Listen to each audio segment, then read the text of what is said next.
It's a triple mnemonic wall, double Voyage's End deck. Okay. So it's got a lot of control elements, and its win con, a little dorky, is 3 Benthic Giants. See, Fabiano's going to take a mulligan down here to at least 6 cards while Tietze takes a look at his hand. The other matchup you see at the top there, Peter Ingram versus Curtis Sheu. Quick look at Ingram's deck. He is white-black, 10.7 swamps, and we had a feeling when we were watching this draft that there was more than one player drafting black. We knew that Fabiano wasn't sure if Tietze was or wasn't. He clearly is, and now Ingram is as well. So that means the team of Ingram, Tietze, and Davis, they've got 2 black drafters on their team.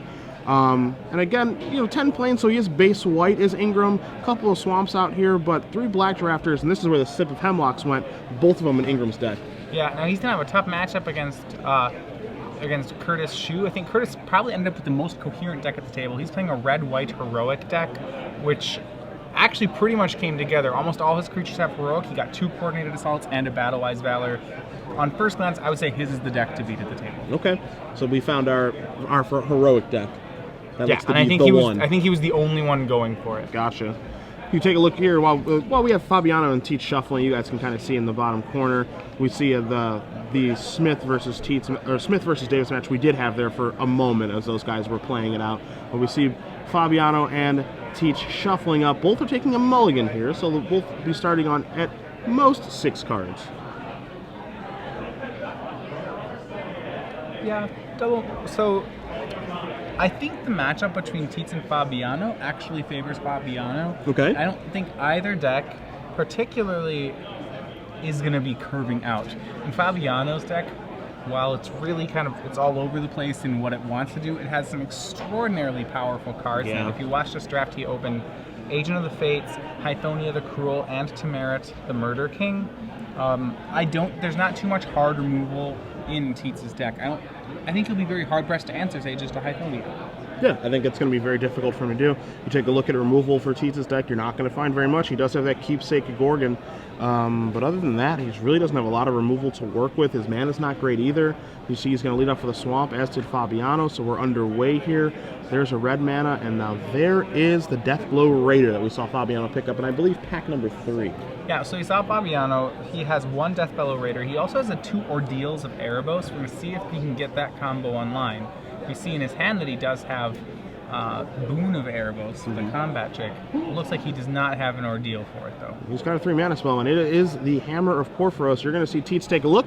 We're going to bring it up, of course. It is the weapon of the Red God. Creatures Fabiano controls will have haste, and he's going to have, if the game does go a little bit longer, can start pumping out some 3/3s. Really, really good card.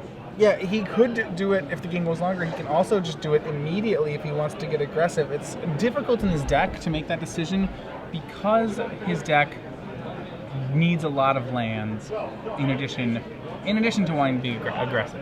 See, Fabiano is going to enchant that Deathblow Raider with an Order of Erebos, so a little bit bigger, a little bit stronger, working towards the Pinata, as you like to call it. Yeah, I mean, and this is a creature that really likes wearing Ordeals because it has built-in regeneration. Yep. I mean, it usually will not trade because it's large to begin with.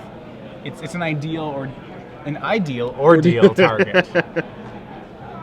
Yeah, and one thing that you look for within Tietze's deck, again, does he have removal? Does he have bounce spells? He's got 1 Griptide, but he is very removal light. He's going to add 5 mana, and there is a Gray Merchant, the first of 3 that Max does have in his deck. But not a great Gray Merchant, just a drain 2 and gain 2. Drain 2 right now. No, exactly. And that Deathblow Raider is really just going to be... Max is going to have his hands full trying to deal with it. Yeah, Max is going to be hard-pressed to stop a threat that's going to keep growing, and as you mentioned, can regenerate. Yes, it does have to attack a return, but you don't mind attacking with something that's going to grow every single turn, as he's going to come in for 2 more. And something that we mentioned yesterday, that you don't really care what happens when the Pinata breaks, but now Max has to know that next turn I'm going to have to discard 2 cards. Right, Gerard won't get the card that he wants to get. Max has a turn to plan, but he still will get 2 cards. Yeah. So will Max hold lands in his hand? He does have a swamp and an island over there. He does have Opaline Unicorn to be able to provide him with blue mana, so he doesn't necessarily need the island. But if the Opaline Unicorn were to go bye-bye, it would be difficult for him to cast those Horizon Chimeras, that Griptide, and that Thassa's Emissary. So decisions for Tietze. Yeah, he's a little behind on the board because he doesn't really have an answer to this Deathblow Raider. He also has to just be conscious of the fact that there's a Hammer of Purphoros. It's not too scary because Fabiano has missed land drops for a couple turns here. Yeah. But the fact that he can put out a haste threat at any moment, that is scary. So in comes the Gray Merchant. Tietze saying, I'm not going to be able to block with this profitably. Going to come across for 2. Knocks Fabiano down to 16. And now we see Vulpine Goliath. Goliath online indeed. Now that thing is a 6-5, I believe? Just a 6-5 trampling cars. Just a 6-5. Fabiano looks like he might have some end-of-turn effects here. We could make a 3-3 on end step. That would be very all-in play. Yeah, I'd be surprised if he was to activate the hammer, Yeah, and he's not going to. So right now we're looking at 2-3, so we're looking at 4-5. It's already a 4-5. Yeah, and it's going to be a 5-6, yeah. Which lets it win in combat due to regeneration against the Vulpine Goliath. Right, and that's why I really like the combination of Deathbellow Raider and Ordeals. Like I said, Gerard's deck has a lot of good avenues to attack. This is where it looks like an aggro deck. Mm-hmm. The fun part of that is it's not always an aggro deck. A lot of its cards work the other way. Let's see what he's casting here. Go ahead and boy. Steal Vulpine Goliath. And Scry 1. This is a huge play from Fabiano. The Portent of Betrayal. Yeah, Portent of Betrayal. So that's Threaten, Scry 1. Yep. This looks to be an attack for 11. Yep. And now Tietze is going to have to slow way down. Also, he's going to have to discard 2 cards. Now, Fabiano is going to have to get in with both these creatures, of course. I can't imagine he doesn't turn both sideways. There we go. Trigger that order. Pinata's going to break. He doesn't lose the 3 counters, of course. No, so that stays on there. That's the good part of the cards. Once you complete an ordeal, you are still all the stronger for it. They feel like quests to me. Yeah. And so now Max has to discard 2 cards, which he's able to do. Discards an Agent of Horizons and a land. Ends up taking, as you mentioned, 6 and 5 is 11. Going to put Tietze down to 2. And Fabiano says, here's your Vulpine Goliath. Thanks for letting me use that. You can have it back in your turn. By the way, you still have to beat this 5-6 regenerator.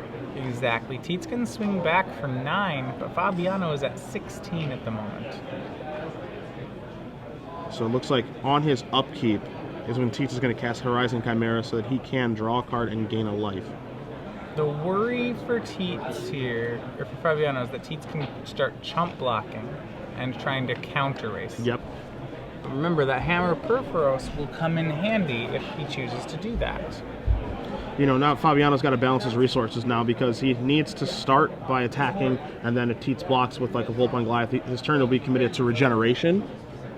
But, you know, he can't actually, you know, play a threat pre-combat and attack with both guys because his regenerator could die. So I think it starts for him by just attacking the Deathbellow Raider on his turn.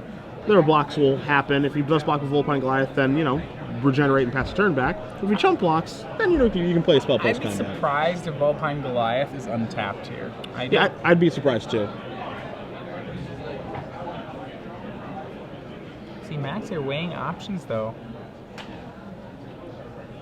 The counter race is probably the most obvious line. I don't know if he has a way in his deck to actually deal with Deathbellow Raider. He may just have to race it. Yeah, the best he can do is a Griptide. And Griptide is very good, to be fair. I don't want to undersell that card because it's great right now. It's great right here. You see Tietze trying to figure out exactly how he should be attacking and what he can do to get himself back into this game, a game that he is very far behind in. And don't forget, Fabiano's got 3 cards in his hand, and those are 3 spells. There are no lands hiding out over there. Yeah, your Boon of Erebos, Baleful Eidolon, and then one other. All right, so there's Vulpine getting into the red zone, going to knock Fabiano down to 10. As Fabiano's going to untap, he'll take a draw step. It's another spell. So he could have swung Horizon Chimera. That would have left him dead to a kill. No. Yeah. Played that on his upkeep. Right, he can't swing it. Right, he plays that on his upkeep. That will be playing defense for at least one turn. He doesn't have the Hammer of Purphoros in play. Sure.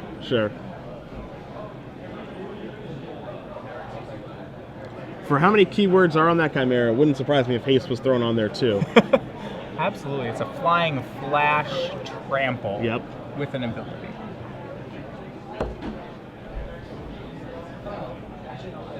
We see the updates here. Peter Ingram on the top shelf has defeated Curtis Sheu in game number 1, while on the bottom, current defending invitational winner Eric Smith takes game 1 over Jim Davis. So both teams sitting in a draw right now. See which one of these two between Tietze and Fabiano can put them ahead in their quest to be the team seal champion here in Worcester.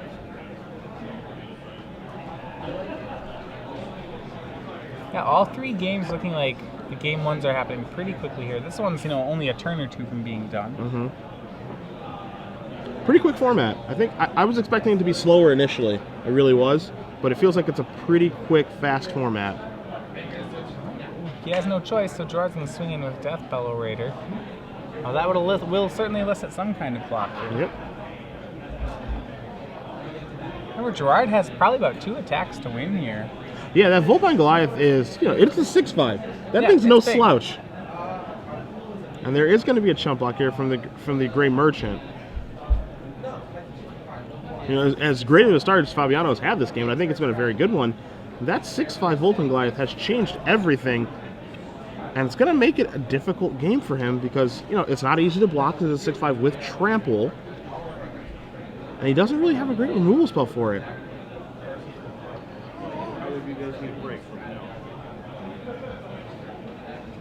So what is Gerard going to do in the second main phase? That's the big question here. Well, he has a pair of Baleful Eidolons. You may see him make one of them as a blocker, and then make a 3/3 with the hammer. Oh, he's going to pass a turn back.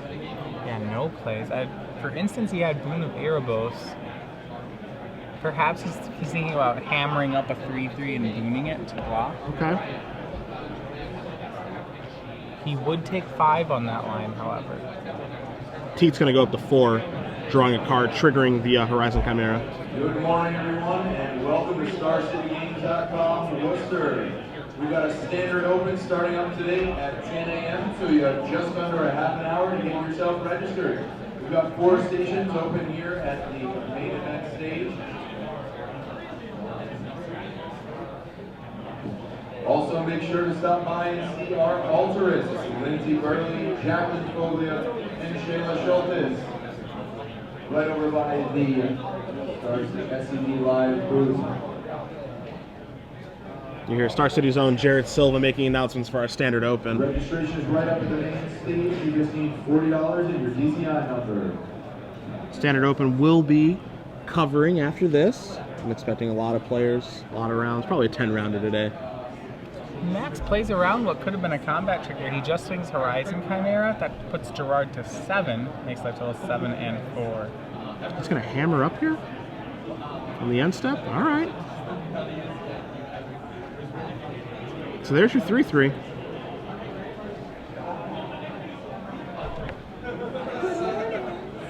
Yeah, so by doing that, Gerard is taking some of his hand out of play here. Remember, he was trying. It looks like he was trying to get that block of Hammer plus Boon, of Golem plus Boon of Erebos. Mm-hmm. But by just swinging the flyer, Max really denied that option. So just makes a 3/3 Golem token. Golem enchantment. Or, excuse me, Golem enchantment artifact creature. Yeah. That's a token. mouthful. Enchantment artifact creature token. Yeah. I bet they had a lot of fun templating that in the office. Looks like he's going to make another one here. Looks like maybe everybody's getting in. Well, that's gonna force. Okay, so because he has Boon, he's gonna go ahead and try to swing and then Boon whatever's unblocked for the win. Sure. So this loses to a removal spell. Yep. And Fabiano. So we got mana being tapped. And there is another Horizon Chimera from Tietze. That's a big draw there. Yeah, Fabiano not completely bad here because he can still boon a creature, so that he's going to have to boon a creature and trade with Vulpine Goliath. Looks like he's in some trouble now, though. I mean, he absolutely is. But he will kill everything that blocks, and Fabiano will go to 5 when he casts boon, and then down to 2 next turn when the Horizon Chimera swings. Okay. He's still alive. Still alive is better than dead. That's for Yeah, sure. and he had such a great start here. Really, he just wasn't able to, has been unable to keep pace with the fact that Max is playing a creature every turn. Yeah. It doesn't particularly matter what the creatures are. I think Volpine Goliath was the best one here, but these Horizon Chimeras just were, any Hill Giant would have done the same thing. Yep, and they have been great the entire time. See, Tietze is going to move around his blockers, see what he wants to do here. Certainly a big decision to make. And we'll bring up Boon of Erebos on the screen for you guys so you can see the combat trick that Tietze is probably trying to play around. The entire creature gets +2/+0 until end of turn, regenerate it, but you lose 2 life. Right, and that 2 life right now is a pretty relevant cost. So Oh, we put Fabiano yeah. down to 5. Yep. That knocks a turn off his clock. And if Max is familiar with the tricks in this format, Boon of Erebos, pretty much the only trick you can have for 1 black. In this format, yeah, I mean, move? the only other 1 black spell is Viper's Kiss, which is an aura. Okay. So I believe that's the only instant you can be playing at 1 black. So we see some blocks here from Max. Sorry, there's also Dark Betrayal in black, Yep. but that's not relevant here as Max does not have a black creature in play. So we see some blocks. Tietze again, really moving things around, talking with Ingram up at the top, trying to figure out exactly what the best blocks are. How familiar are these guys with the format yet? How familiar are they with Boon of Erebos being the trick that you can have for a single black in this situation?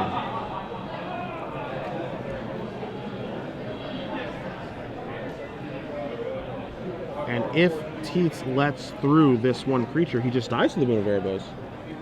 Yeah, Correct? he can't let through a creature. So if he remembers that Boon of Erebos is a card, then he will not let a single creature through. And Boon is actually just good in this situation. Even though Fabiano's going to lose 2 and have to go to 5, it's going to be good in this situation no matter what.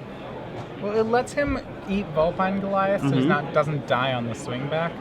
And Max, forgetting about Boon, lets 1 creature through, and that's going to be enough to seal the game. And Gerard's, I think, somewhat steals the game. I was thinking there. the exact same thing. He kind of steals one there. I think the Boon is going to be good no matter what, but if Max does block, you know, the Boon doesn't win the game. It's just a good card at that point. So even in that situation, Gerard would go to 5, and the board would be Max would have 1 Horizon Chimera, and Gerard would have a Golem and a Deathbellow Raider, and Gerard would be at 5. So unless Max has a good follow-up, he's probably going to die on the next attack anyway. Gerard will be able to sacrifice another land and swing a 3/3, a 5/3, a 5/4, a 3/3, a 4/5, and a 3/3. Yep. And probably be able to swing lethal at that point.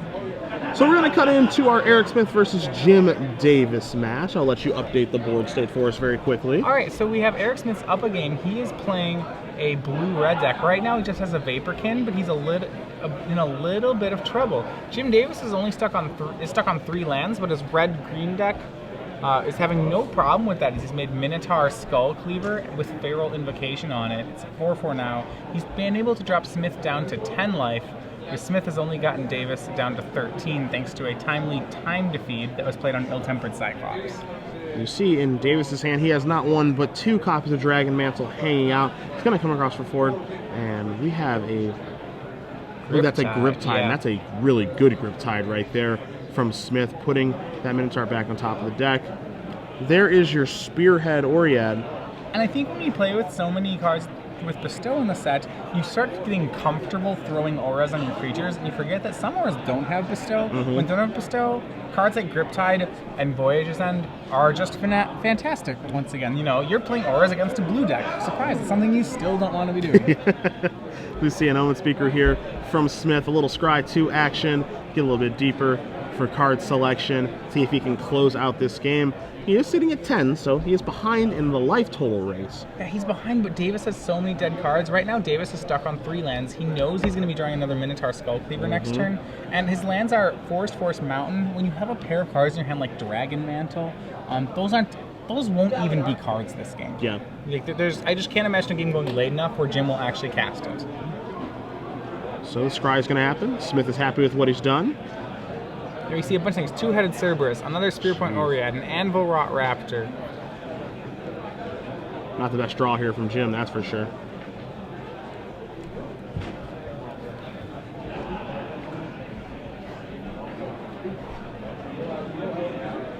Yeah, he's looks like he even has Flamecast Wheel right now in his hand. And that's expensive. Yeah, so it's a lot of cards. You think Wheel, Mantle, Mantle. Those are cards you actually just can't play this game. So only about half his hand is relevant at the moment. And some of it, Two-Headed Cerberus can't even get through the 1/3 that's on the board. And if you're looking for positives, of course, Dave is sitting at 13. So he's actually doing decent from the life total aspect. But again, when your opponent just got done scrying and kept a card on the top, potentially 2, it's tough. Because there's your Minotaur, there's your trigger, and now he's going to get into the red zone. He's going to swing back, and he just has to hope that Eric doesn't have removal, but that hope will be not that hopeful. Eric has a Lightning Strike. So Eric's going to draw his card. We're going to see Vaporkin get in the red zone and the Omen Speaker as well. So Davis is going to go down to 10. Tie ball game. And the follow-up is a Benthic Giant. Benthic Giant is one Giant. of 3. He has 3 Benthic Giants in his deck as the finisher. It's a 4/5 hexproof with no other abilities. I think the reason it's that you think, wow, that guy's really expensive, is because this is a set with so many auras in it that hexproof is just a very powerful ability. This guy's really hard for Jim's deck to deal with. And I think just in general, this matchup's pretty good for Eric. He has a 4/5s to close out the game. On top of that, Eric has 2 Lightning Strikes and 1 Magma Jet, which all are very good against what Jim's trying to do. So Eric's deck looks pretty good, at least in this matchup. Yeah, in this matchup, those early removal spells plus Benthic Giants really look like they can carry a game. And there is your 6-mana 4/5 hexproofer. Yeah, this is a card which it looks like Eric's a big fan of. Like I said, he drafted 3 and decided to run all 3. What's interesting about it is that it's hard to evaluate. Like, this is normally not a good card, but because it's, like I said, it's an aura-based set, it goes up in value. Interesting decision here. Eric decided to run 3 Benthic Giants. He's running 0 Annuls. He has 2 which he drafted and just isn't running any of I'm a them. little surprised to see those hanging out in the sideboard. A card I really, really like in this format with all the bestow and the enchant creatures and enchant artifact creatures and what have you. A lot of targets most times. So here's an endorsement for you, which I kind of want to discuss. He's running 3 Benthic Giants, and he's not running the Sealock monster he drafted. So we'll get Sealock monster up here in a second, but if you had to run, clearly they're the same role, right? They're finishers. Yep. Sealock monster and Benthic Giant. Eric, what I'm reading from that is he just believes Benthic Giant's the better card. I think he's reading that Benthic Giant is a better card, 1. 2, you take a look at his teammates' decks. How many blue decks are on that side? He's the only one. Wow, okay. So, when you talk with the team about, who's in blue, okay, none of us are. So the Sealock monster you would think would be good against that I would position. think two of my opponents are blue. I'd say about half a table is blue. You take a look at the opposing team, only one of them is blue, and barely blue at that, which is Max Teed splashing blue off 3 islands. So maybe they got it correct. Yeah, I mean, you see the Dragon Mantle. Jim Davis is frantically trying to find another land. He cantrips off Dragon Mantle and does not get it. He just has to pass the turn back, which is just a total bummer for him. Just a really, really weak turn there for Davis, and now he's going to get attacked by a couple of things this turn. Well, the worst part is because he didn't even draw the mountain, that gives Eric Smith the ability to swing with even Omen Speaker here. So Benthic Giant's going to get chumped. Smith going to get in 3 more points of damage. See what his follow-up is going to be. He's going to draw 3 mill 3. Of course, this is Thassa's Bounty that is being cast.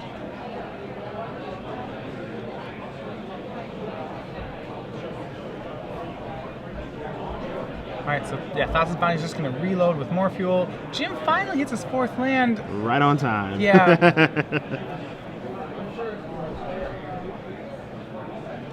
Tough way to go down, but the good thing here for this is that, again, it's best of 9. It's not just, it's not the team that wins this first round, it's over. So for Jim, if you're looking for positives, that's certainly one of them. So, okay, originally I said I thought that Curtis Sheu had the best deck. I guess I should back up. Something that's important in team drafts is it is not uncommon for team drafts because there's only 6 players, for one color to be monopolized by one guy at the table. I would say every 3rd team draft it happens, and Eric Smith is the lucky recipient of it this draft. And maybe lucky is the wrong word.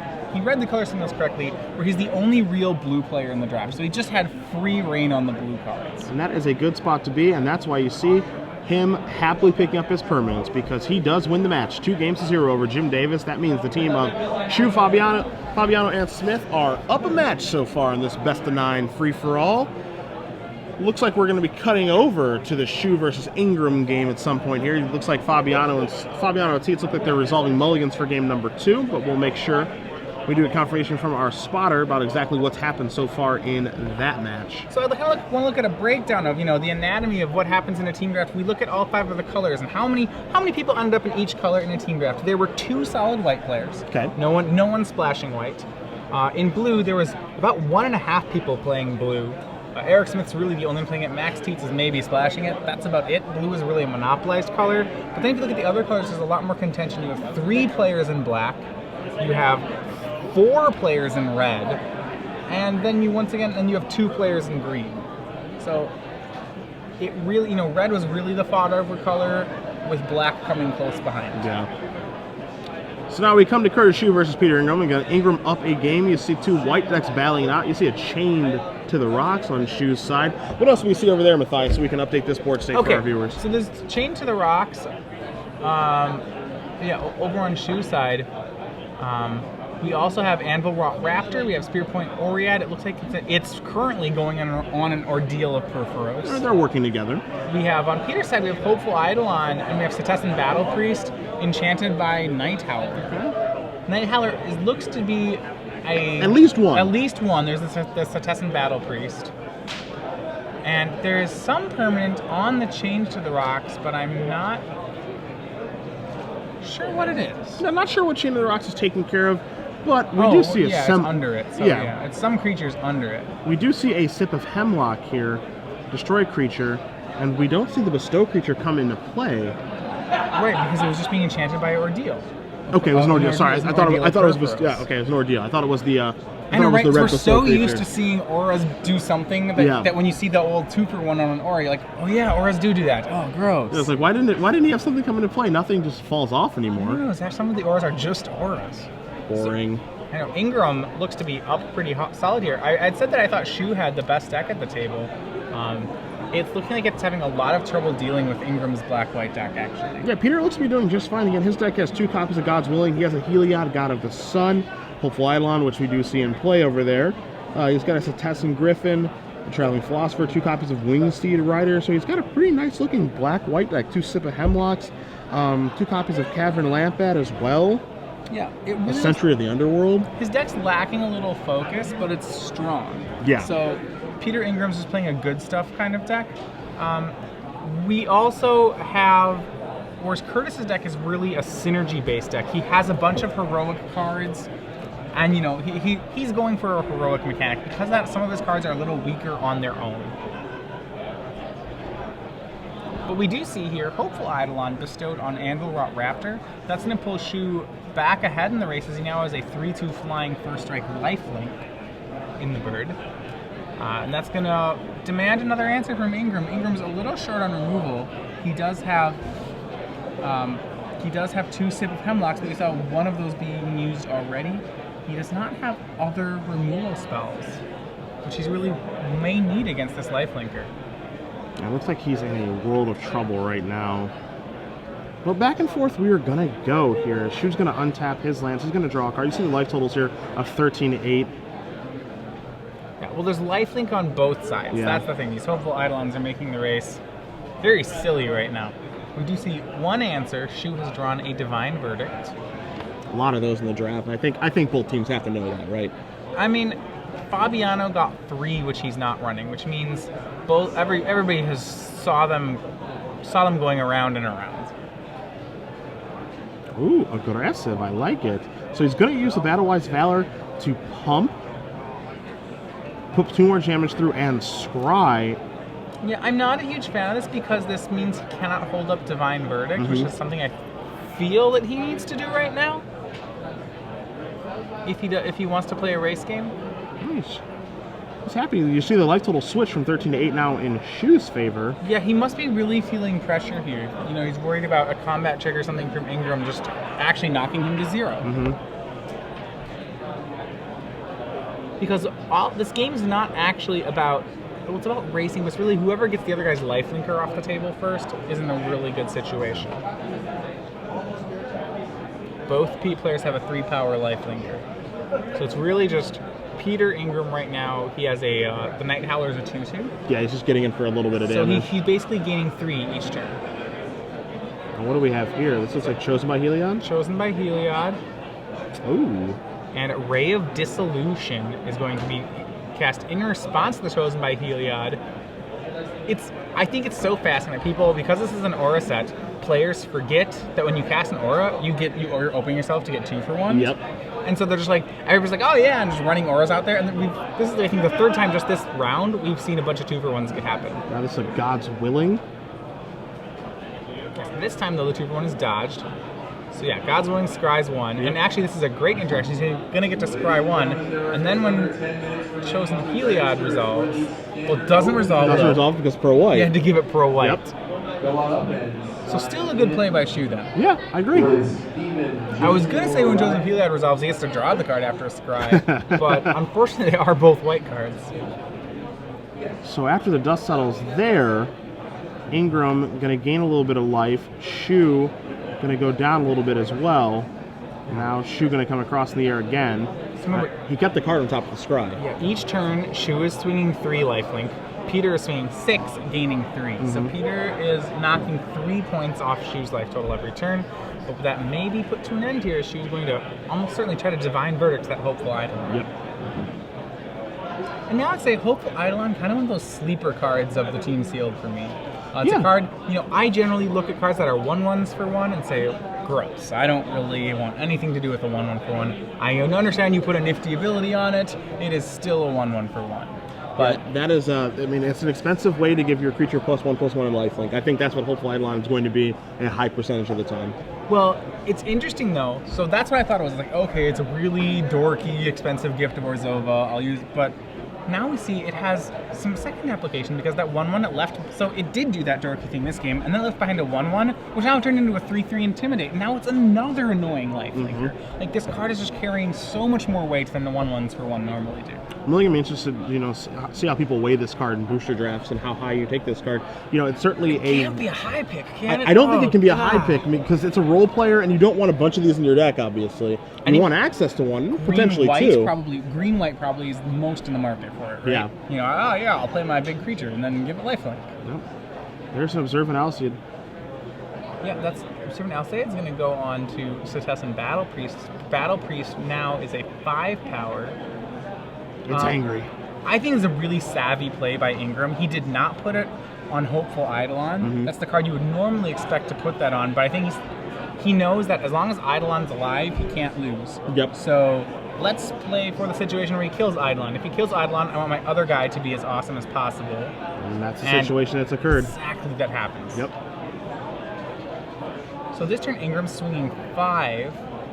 And it's interesting, so now in this post-verdict board state, Ingram swings 7 each turn and Sheu swings 3 lifelink, which is kind of like swinging 6. So Ingram's actually still winning the race, thanks to that really heads-up play of the Observant Alseid. So now Sheu's going to untap. I believe he's got 1 card left. Which is a land. Mystery card drawn. Does he have Labyrinth Champion? Yeah, I believe that's Labyrinth Champion. Okay. Actually, Ingram, the Night Howler just grew again thanks to Hopeful Eidolon. So yeah, it's actually, Peter Ingram is maybe still up in the race. And he can't deal. Yeah, I think he's still up. It's going to go 7-7. Sorry, that was not Labyrinth Champion. That was Titan Strength. Titan Strength was a huge draw there, actually. So Titan Strength is a deal 3, gain 3, acting as basically a Lightning Heals with Scry right now. And the Scry one was into a Fabled Hero. Okay. I believe the Fabled Hero was topped there. And so what this does now is that this might put Ingram into being dead next turn and not being able to kill his opponent this turn. We'll get our life totals updated and make sure we're exactly where we need to be, but it looks like that Titan Strength was an insanely good draw. Yeah, I mean, right now, Ingram, so Sheu's back up to 10, and Ingram, I believe, has a swing of 9. I believe it's a 7-power Setessan Battle Priest right now. And the Lampad makes this a swing of 9. We have Hopeful Idol, 1, 2, 3, 4, 5. We're going to not positive on Night Howler's size if this is lethal. Doesn't feel lethal. I mean, there's no picking up not picking up the cards. Okay, so Sheu goes on a 2. Yeah. That would suggest that the Night Howler is giving +3/+3 right now. The question right now is, does Ingram have a chump blocker? He needs some way to not die. Yeah. Walker to the main event stage, please. Adam Walker to the main event stage. 3 mana. It's a... Scholar of Athreos. That's not gonna. He's not going to die right now, though. That should be enough. Remember, that's gonna gain. It's gonna drain that 1 life point. I think that should be enough to get it for him. Yeah, he says, oh, okay, gain and drain. 5 and 1 become new life totals. Sheu's gonna try to steal some of those life points back, but I'm not sure. He will successfully do that. Yeah, There's so a Fabled Hero. 4 and 2. So Fabled Hero. So the problem here is that Fabled Hero, there's a chump block. He takes 2 off Cavern Lampad and gets drained twice off Scholar. That's 4 points. And Scholar can even get in the red zone, too. Yeah, so Ingram can force 5 damage Yep. through. I think Ingram is going to come to that conclusion momentarily. What can my opponent have to get himself out of the situation? I'm not sure that there is anything. You see him reaching with his Vigilance Creature. Yep, and he's going to turn them all into the red zone. Fabled Hero gets in front of the biggest creature. Damage will resolve, activates. And that is going to do it. So Peter Ingram is going to defeat Curtis Sheu. And this match is tied up at 1-1.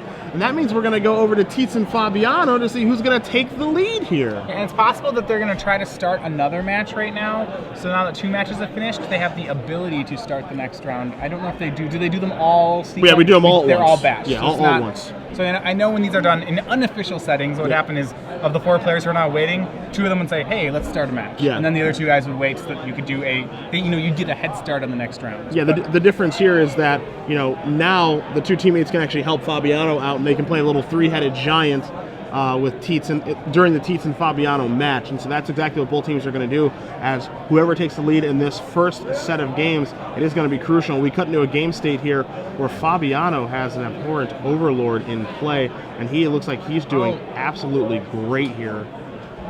So that's Tietze's Abhorrent Yeah. Overlord, but it doesn't matter. Fabiano takes the match. So all of these were in 2 games. So Fabiano and Eric Smith take games 1 and 2. They're up right now. Team of Fabiano, Smith, and Sheu is up 2-1 at the end of round 1. So the team of Ingram, Tietze, and Davis are going to have to fight back, but we're going to bring it back to the booth for you guys right now, because while these two teams get set up for the next round, we're going to give away some trivia. All right. So it's super easy. I got the question. All right, you have the question time. I did one last night. Yep. So You're the rules man. I'll be the question man. All right, so let's explain how this contest works. Is that Cedric Phillips here is going to ask you a trivia question about Magic the Gathering or the Star City Games Open here in Worcester, Massachusetts. That's right. You, if you are following us on Twitter, will have a chance to win a year's worth of Star City Premium.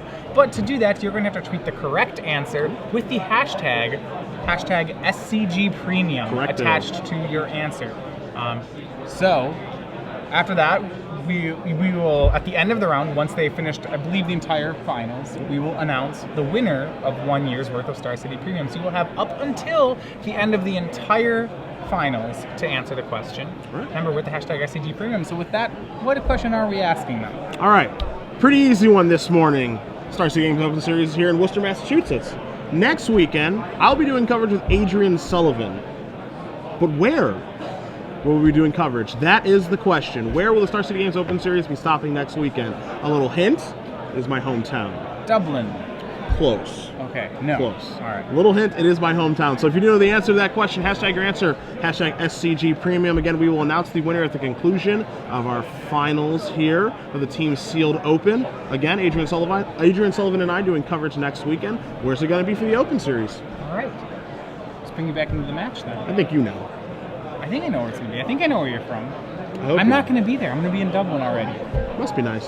Yeah, Must be I'm so excited. I've stinking never nice. been to Dublin. Not many have.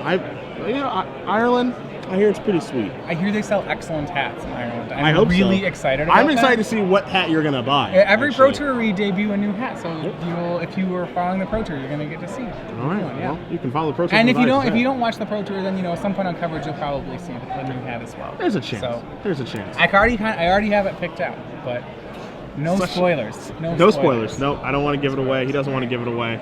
we're going to cut back to our... Actually, no, what we're not going to do, we're going to do is we're going to cut to a quick commercial, actually, because while their players are getting set up, we don't want you guys just to look at them getting set up. So what we're actually going to do is we're going to cut to something that the announcement was made when you and Ruben were in the booth. Okay. About the gold rush. Another gold rush. For Indianapolis. I didn't know that there was gold in Indianapolis. Yeah, there's a lot of gold there. There's gold everywhere. All right, tell me more. So basically, we've done gold rushes before, and we're going to do gold rushes again. And so we are doing our gold rush that we've done at multiple opens, as well as the Grand Prix in Charlotte that we did run. And so we're bringing it back.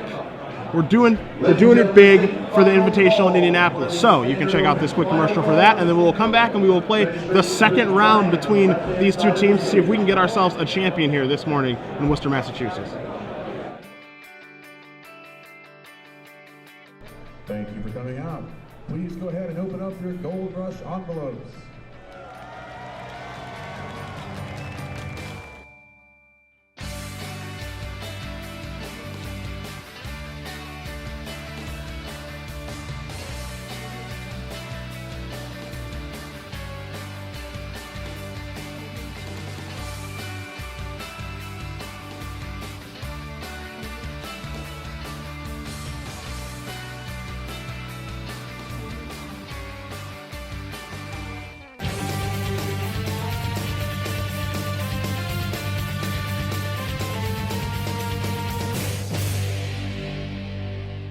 So I'm going to be in Indianapolis for that weekend.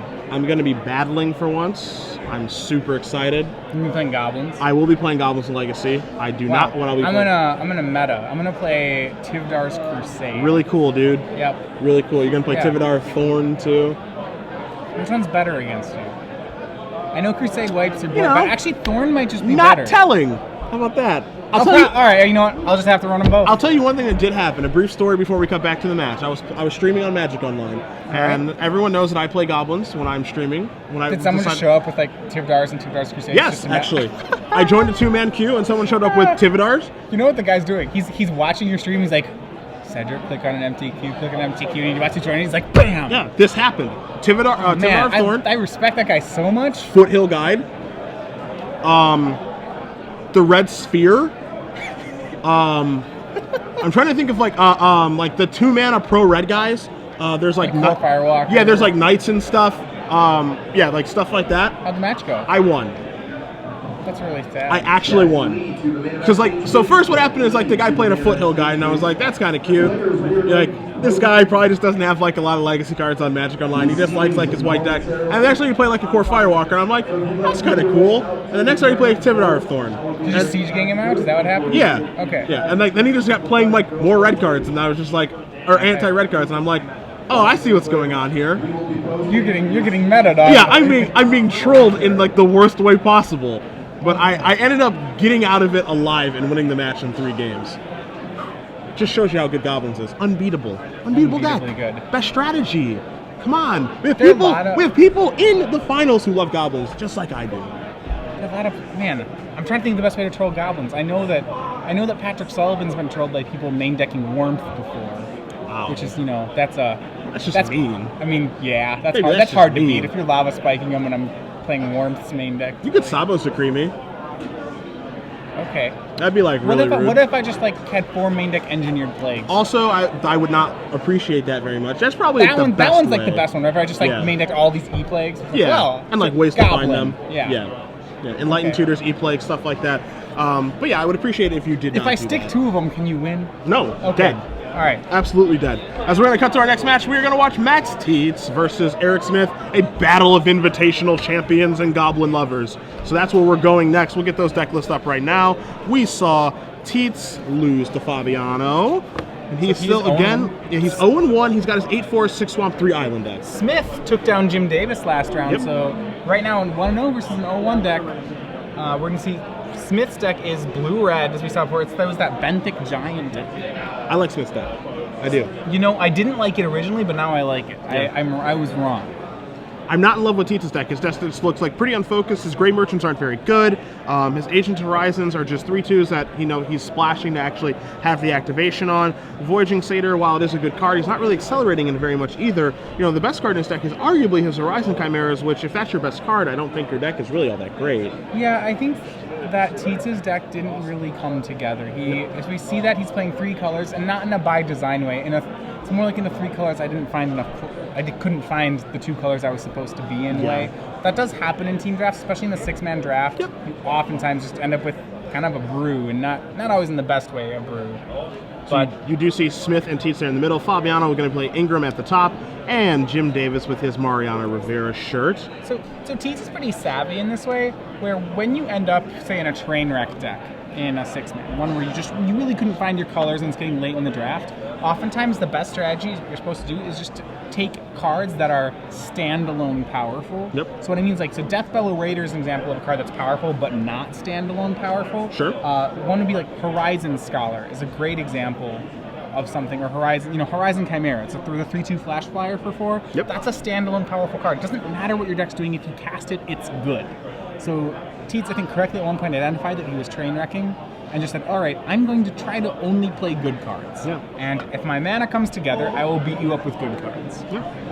That said, that's still usually not as good as a deck that actually had an archetype and drafted the archetype. And is like pretty coherent as well. Right. I certainly agree with you. Tietze's cards have no overarching game plan. The game plan is to play things that are good and have better cards than your opponent and win because your cards are better. Yeah. Trying to outcard quality his opponent is what Tietze's strategy looks to be, because his deck just did not come together the way that he wants it to. But, I mean, he's playing against a deck that does have high card quality, arguably higher card quality than his own from Eric Smith, with the 2 Lightning Strikes, the Magma Jet, and everything else he has in there. What may be difficult for Max in this matchup is that I'm not sure that his card quality is higher. I'm not sure that he even has the edge there.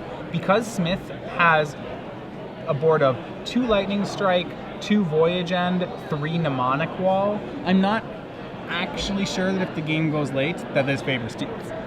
I'm with you. So Tietze is not stronger in the early game and not stronger in the late game. What he's going to have to do is probably just draw better and play better. Well, it's possible. It's certainly possible. But Tietze is a former Invitational champion, and he's playing against the current Invitational champion, Eric Smith. And we are underway here in round 2 of the finals of our Team Seal tournament. So let's see who is the better Invitational champion, Matthias. All right. Well, first play of the game is Max Tietze. It's a Voyaging Satyr. Smith immediately Lightning Strikes him. And no acceleration for you, says Smith. And now he's going to play a Triton Fortune Hunter and pass the turn back. So that card can be devastatingly good in decks that can target it. Now, Smith had access to 2 Fate Foretold's in his deck. He's not running either of them. So as far as ways to target it, he has a Triton's Tactics to target him with, and outside of that, he actually has no ways to target Triton Fortune Hunter. He's pretty much just running it as a 2/2 for 3. Maybe kind of a decoy? Yeah, that's fine. Its stats are a little low for a decoy. If he can, I guess his best hope is that he baits a removal spell with it. Yeah. I have seen that strategy employed before, and that is a card worth killing if the opponent doesn't have a removal spell, because it can get out of control pretty quickly. Yeah, Smith's deck's actually really low on creatures in general. So it has 1 Vaporkin and 1 Fortune Hunter. Outside of that, I think the only creatures he's running, he has 5 creatures that can win a game, and I don't count Mnemonic Wall as creatures and Omen Speaker as creatures. Okay. Then he has 3 Benthic Giants, an Ill-Tempered Cyclops, and a Stone Shock Giant. So he really has 5 cards that are capable of winning a game. Well, hey, if your opponent can't beat him, that's going to be good enough to win. You only need 1 of them. You may be wondering what that forest is in for Eric Smith's deck. I was thinking the exact same thing. It's the rare, the Prophet of Kufrix. Yes. Sorry, so that's another one. That's actually a creature, I don't think it can win the game on its own, but it's still a great card. Yeah, it sure makes it hard for the opponent to win, that's for sure. I wonder if Smith is going to be interested in, if he wants this trade to happen. You see Tietze a little bit curious, should I trade here with my Agent of Horizons, or at least try to? We know that Eric Smith can't really target it. To happen. This trade would be great for Eric. But Tietze is just going to take the 2 damage, going to go down to 18. We'll move into Smith's second main phase. You see Crackling Triton from Eric Smith.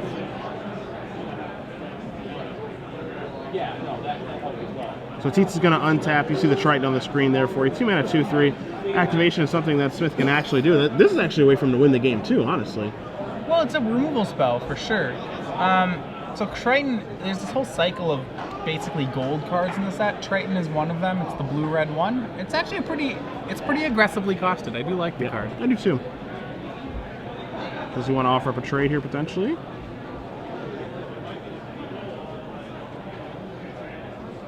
Teach just coming on in with the Agent of Horizons.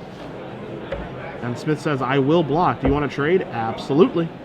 Well, that trade was going to happen regardless. Yeah, one way or another, One way or right? another, that trade was going to happen.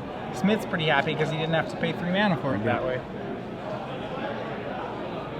So now Tietze looks like he's got a land to play. You see an island in his hand right now as well. So he's going to play a forest. He's going to follow that up with Nylea's Emissary. Yep, Nylea's Emissary here is just a 3/3 trample. And now we see one of those 5 finishers from Eric's deck. It's going to be the Stone Shock Giant. He falls in my category, and I said of big dumb creatures with bigger, dumber monsters costs. A 5/4 for 5 that for 8 mana gets bigger and makes guys not be able to block for a turn. Tough thing here for Tietze too is that, again, when we saw his deck against Fabiano, he doesn't have removal. He has Ugg Riptide. That's it. So a Stone Shock Giant can actually just win the game on its own because he can't really get it off the table. Yeah. In this matchup, not having removal isn't particularly bad because the only creatures Smith wins with are this Stone Shock Giant and Benthic Giants. Sure. And removal doesn't really help against Benthic Giants anyway. So I think if you were, say if you were all removal spell deck, this would be way worse than what Max has. Kind of the way to remove Smith's creatures is to beat them up with your own creatures. Sure. That's the best way to beat up kill a Hex creature. And because Tietze is all threats, that's not bad for him. So Emissary is going to come in. There's your Gray Merchant going to come in and gain 2, drain 2. Exactly what that's going to do. Again, Tietze has 3 of those. They're just not at the best in his deck, unfortunately. It's a lot of colors, so it's a really big highway robber in a lot of ways. Yeah. Smith comes in immediately, and now there is the Benthic Giant. So he's got some big boom booms on the table. 2 giants, Stone Shock and Benthic. Amusingly enough, the 5-drop hits harder than the 6-drop. But yeah, and as I said, it's fine that Tietze has no removal. It's not like it would do anything anyway.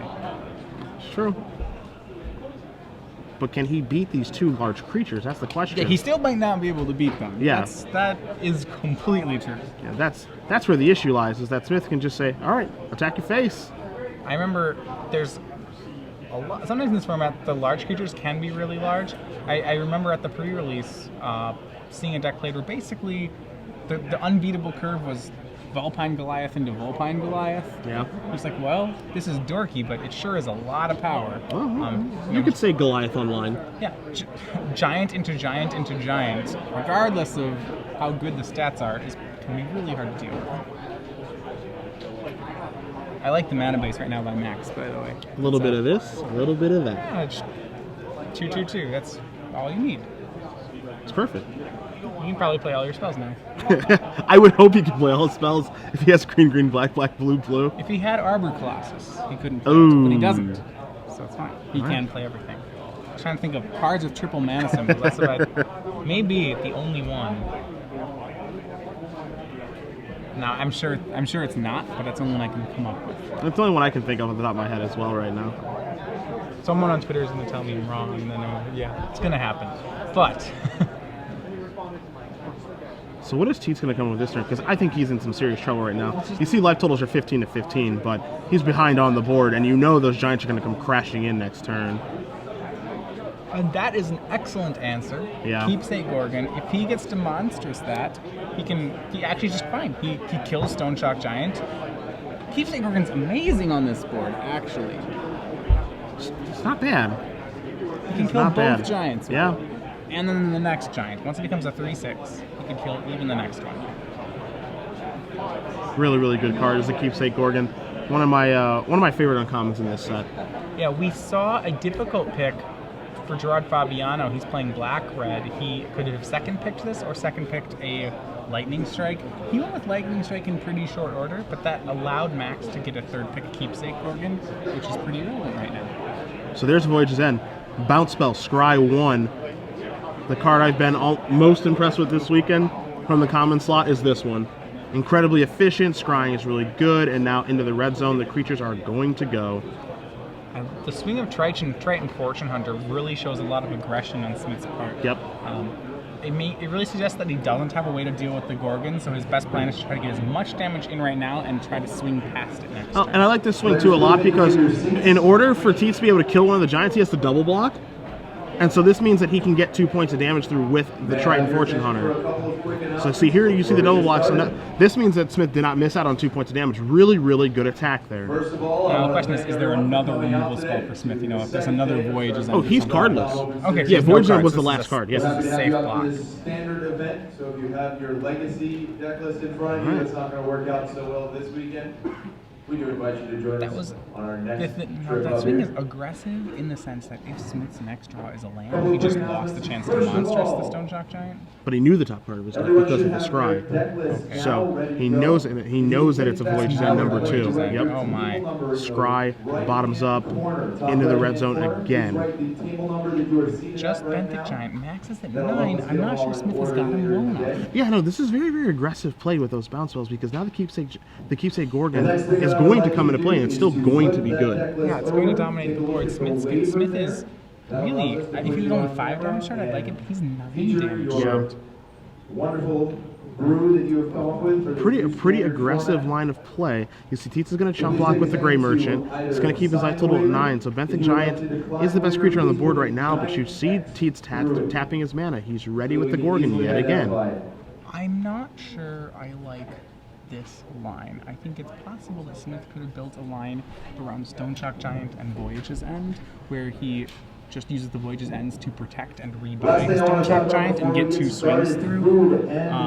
It certainly is a more controlling line, but it does help him push a little more damage. I mean, I guess the thought process can be is, you know, he does have 3 copies of Mnemonic Wall too. So he's like, if I draw a Mnemonic Wall, I can get back my Voyage's End, bounce your guy, scry again, keep that going. So we can have a lot of mnemonic walls. The bigger issue is that he only has the 1 Stone Shock Giant. What he does get to do with mnemonic wall here is he can use mnemonic wall plus Voyage's End if he draws it. It actually has a 7 mana. You can continue to bounce your mnemonic wall, recast, bounce, recast. Yep, control your draw step. You can control your draw step and basically maze it with a block, an attacker, which right now Max has no answer. Yep. I know it's one of those really fun plays that blue mages like to do sometimes, where you just make the game take forever and slowly improve your own draws. Sure. And also, I'm going to give you 1 minute. That's your kind of magic, right? Oh yeah, Yeah, absolutely. you love it. You know that what that is? It's a 7 mana scry one with buyback. I mean, that's sweet. What else would I want to cast? I just threw up my mouth a little bit. So I'll give you 1 minute to count it out. You see Thassa's Bounty. Pretty good Draw right now, 3 Milky. actually. Yeah, absolutely. That's like the perfect card right now. I mean, it's like, I don't want to compare it to Opportunity because Opportunity was just insane, but draw 3 right now is very good for Smith. It looks like he drew a land, a Triton Tactics, and then a red card. He's going to get in for 2 in the air and basically say, hey, do you want to kill this with your Gorgon? I think Tietze does want to pull the trigger here. Tietze has to. Yeah.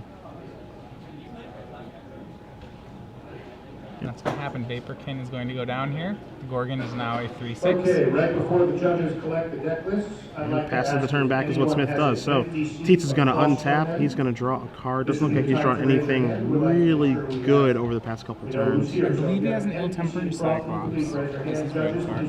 Okay. For Smith's side. Mm-hmm. Yep.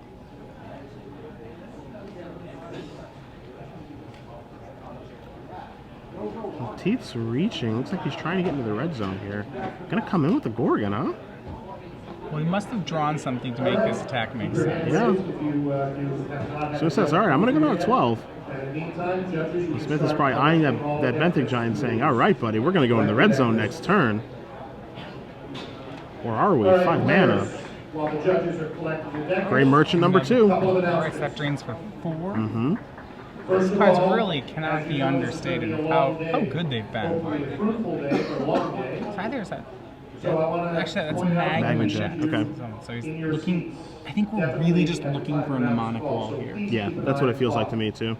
So he's gonna take out that Voyaging Satyr, get that out of the way. And this is gonna resolve. Time to scry 2, hit 1, hit 2. I think that was just 2 lands. I mean, those were put to the bottom immediately. And Smith is gonna untap. He's gonna draw. Not a mnemonic wall. Nope, something red. Give you all the information you need. Please don't be late. He does have 3 mnemonic walls in his deck, Yeah. so drawing to it's actually pretty reasonable. We will not be using those. Coming across for 4. Probably the first round, possibly the second round. Gray Merchant on chump duty. Trick? Yes. Got him, yep, and that's huge. Well, it's not huge. It doesn't kill it. It's feral invocation, though. Yeah, +2/+2 makes the Grey Merchant into a 4/6. So good on defense. Well, now Max has 7 powers worth of attackers, which is slightly problematic for Smith. There's your real Temple Cyclops. There's the Cyclops, but there's no good blocks that Smith has. A 4/6 and a 3/6 Death Touch attacking, he actually can't even kill anything on a double block. Yeah, I'm not sure if he's on chump blocking duty yet. Well, if he takes it off, he'll go to 1. That's true. Yeah. But I mean, he does have Triton Tactics in his hand, yes? Yes, he does have Triton Tactics. A couple of things I'd like to point out. Life totals, if you see an irregularity, like if you see your opponent right So now, he can Triton 14, Tactics. you believe it should be a Alright, 16. actually, if the swing happens, You he can't can sit block on that. Cyclops You to have Grey to Merchant, clarify life Triton totals. Fortune Hunter to Keepsake That's Organ, actually he a won't rule. cast Triton The- Tactics, it'll cantrip due the, to Fortune Hunter. IPG, Okay. so It'll definitely, ice, we're it'll getting freeze other- down you Max's definitely creatures want for to 2 track life attacks. totals, and if He you can notice untap discrepancy, Monstrous the tell Cyclops, your opponent and then swing twice, which about would the be a life lethal totals. swing. That is very important. Well, we'll see if Max can read through this situation. Try talking with his teammates. Also, Asking, the hey, last thing did you see Triton is Tactics? that, What kind of tricks did you see in a Eric lot of Smith's stuff deck? can happen in the match. People can miss triggers, which they're allowed to miss. You see on the top shelf there, Gerard Fabiano does win game number 1 against Peter Ingram. So the team of Fabiano, Smith, and Sheu, who's currently up 2-1 in this best of 9, are currently up a game as well. Right, Ingram and Fabiano both went 1-0 in round 1. Sometimes people try to handle it So themselves. Fabiano's deck looking to be Doesn't pretty work good. out too well. So we're here to help you. If you try to handle stuff yourself, Grey the Merchant. end result might not be what you think it should be, and that's Good not what it heads-up is. swing of just Please Grey do not Merchant right now. offer anything in exchange for setting a match. I think it might be time for the tactics. Well, Yeah, it cantrips, and I think he still wants to find the Mnemonic Wall. Yep. He's going to do it this way, though. So this way, when he untaps the Benthic Giant, he does get to kill the Grey Merchant. He now has 6 power. Yeah, so he can just double block with the Triton and the Hexproof guy. Yes. Okay. Yep, and that's exactly what's going to happen here. Triton and Benthic Giant are going to try to take down Grey Merchant of Asphodel. Don't forget those guys both have +3 toughness too. So there's just damage here. Drew a card thanks to Triton Fortune Hunter. Anyway, that's about it. The And parents that turned are out to actually be up. a 2-3 Does for anyone 1. still have a deck list, by the way? All right, over here, just over here. The rest of you, Follow-ups check your over here. parents. Find your seats for round 1. So now with the monstrous, with the possibility to monstrous the ultimate Cyclops, Smith can force a trade with Keepsake Well, I Organ informed that here. the parents are not yet up. We see on Curtis Sheu's side as well. With Jim Davis, Sheu is up a game. All right, you guys can go out there. We'll bring Now they have to. Aha. There we go. There's the mnemonic. This is my kind of magic. Gonna bounce the Oh, Keepsake Organ. oh, I know what you no. wanted. I know. Oh no! Why are we being so aggressive? We could why- have just improved our draws. Yeah, why are we not why are we getting into the red zone when our opponent only I has an understand that Opaline we Unicorn? could get into the red zone, but we also could not get into the red zone. Yeah. That sounds so much We better. could do nothing better could than our set- opponent. We could wait and scry all the other mnemonic walls to the top of our Boy, deck. does that sound and like a then, delight. And then, with maybe our second or third mnemonic wall, we could maybe get aggressive. Probably the third one. I see no reason to push it. You know? Yeah. That sounds just wonderful. It does, though, doesn't it? That's such a... It's so reactive. It's so... You can go aggressive when you need to. So many things could go wrong now.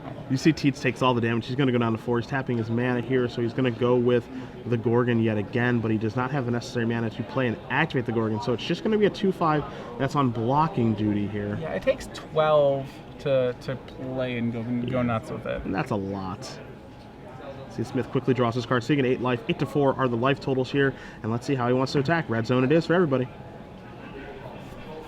Yeah, Tietze here cannot afford to actually chump something with He wants to eat Benthic Giant with Keepsake Unicorn, but he looks like he's probably going to have to eat Ill-Tempered Cyclops, otherwise it'll trample for 4. So there's your blocks. I think it's time to go monstrous. Well, he can push 1 extra damage by going monstrous, but the real reason he wanted was that it would make it trade. Yeah, just kill that Gorgon before it gets any value. And can he afford to play around anything here? He's drawn Prophet of Krufix also. Good magic card. Yeah, so with what looks like this game in hand, you got to be careful because right now Fabiano, Smith, and Sheu are up 2 games to 1. They're threatening to win the whole team draft in just the first 2 rounds. They're threatening to broom. And now Tietze at 1. He's going to draw his card. He's got a swamp. He draws. I don't think he finds something green. Yeah, I don't but know if I don't think it's going to deal with it. Yep. And he's going to pick him up. So Eric Smith is going to win game number 1 of his match. As you see, Fabiano and Ingram are battling here. Davis and Sheu are shuffling. So we're going to cut up to our top match there between Ingram and Fabiano. Some interesting spectators here. Frank Scarron, Joe Demestrio kind of hanging out here, watching their good friends do battle. And we want to note right now the overall game score in the draft is 2-1 in favor of Fabiano, Smith, and Sheu. This is round 2. Meaning that they're threatening to go up 5-1. Yep. And if they do broomstick this round, as you said, if Fabiano, Smith, and Sheu get out the brooms, that's it. Yep. At very least, a 4-2 win can force a sweep from the other side. This game's going more difficult for Gerard. We saw Ingram's deck is based on a fair amount of synergy, and the moment when I see all those dice, the first thing I said is, oh, there's probably a phalanx. And it is out and there. There is. And Ingram has, checking his deck, let's how many of those does he have hiding out in here? He's got just 1, but it's a very good one. So, okay, we have a Phalanx Leader with a Hopeful Eidolon on it. We have a Scholar of Athreos with a Chosen by Heliod on it, and a Setessan Battle Priest. On Gerard Fabiano's side, it looks like his Flash Majesty completed a ordeal of Erebos to become a 5/5, and then picked up a Baleful Eidolon to become a 6/6 Death Touch. And now he is going to be casting, looks like he's bestowing upon that Death Bellow Raider. Yeah, the Cavern Lampad's on it, so he's still just pushing damage. Yeah, can't stop, won't stop. I mean, Yeah, Ingram's down at 13 already. On first glance, I thought Ingram was ahead, but now I'm looking at the board and I'm not as sure. Yeah, it looks like Ingram was catching up. Now he does have mana available, so if he has a combat trick, he's doing pretty well.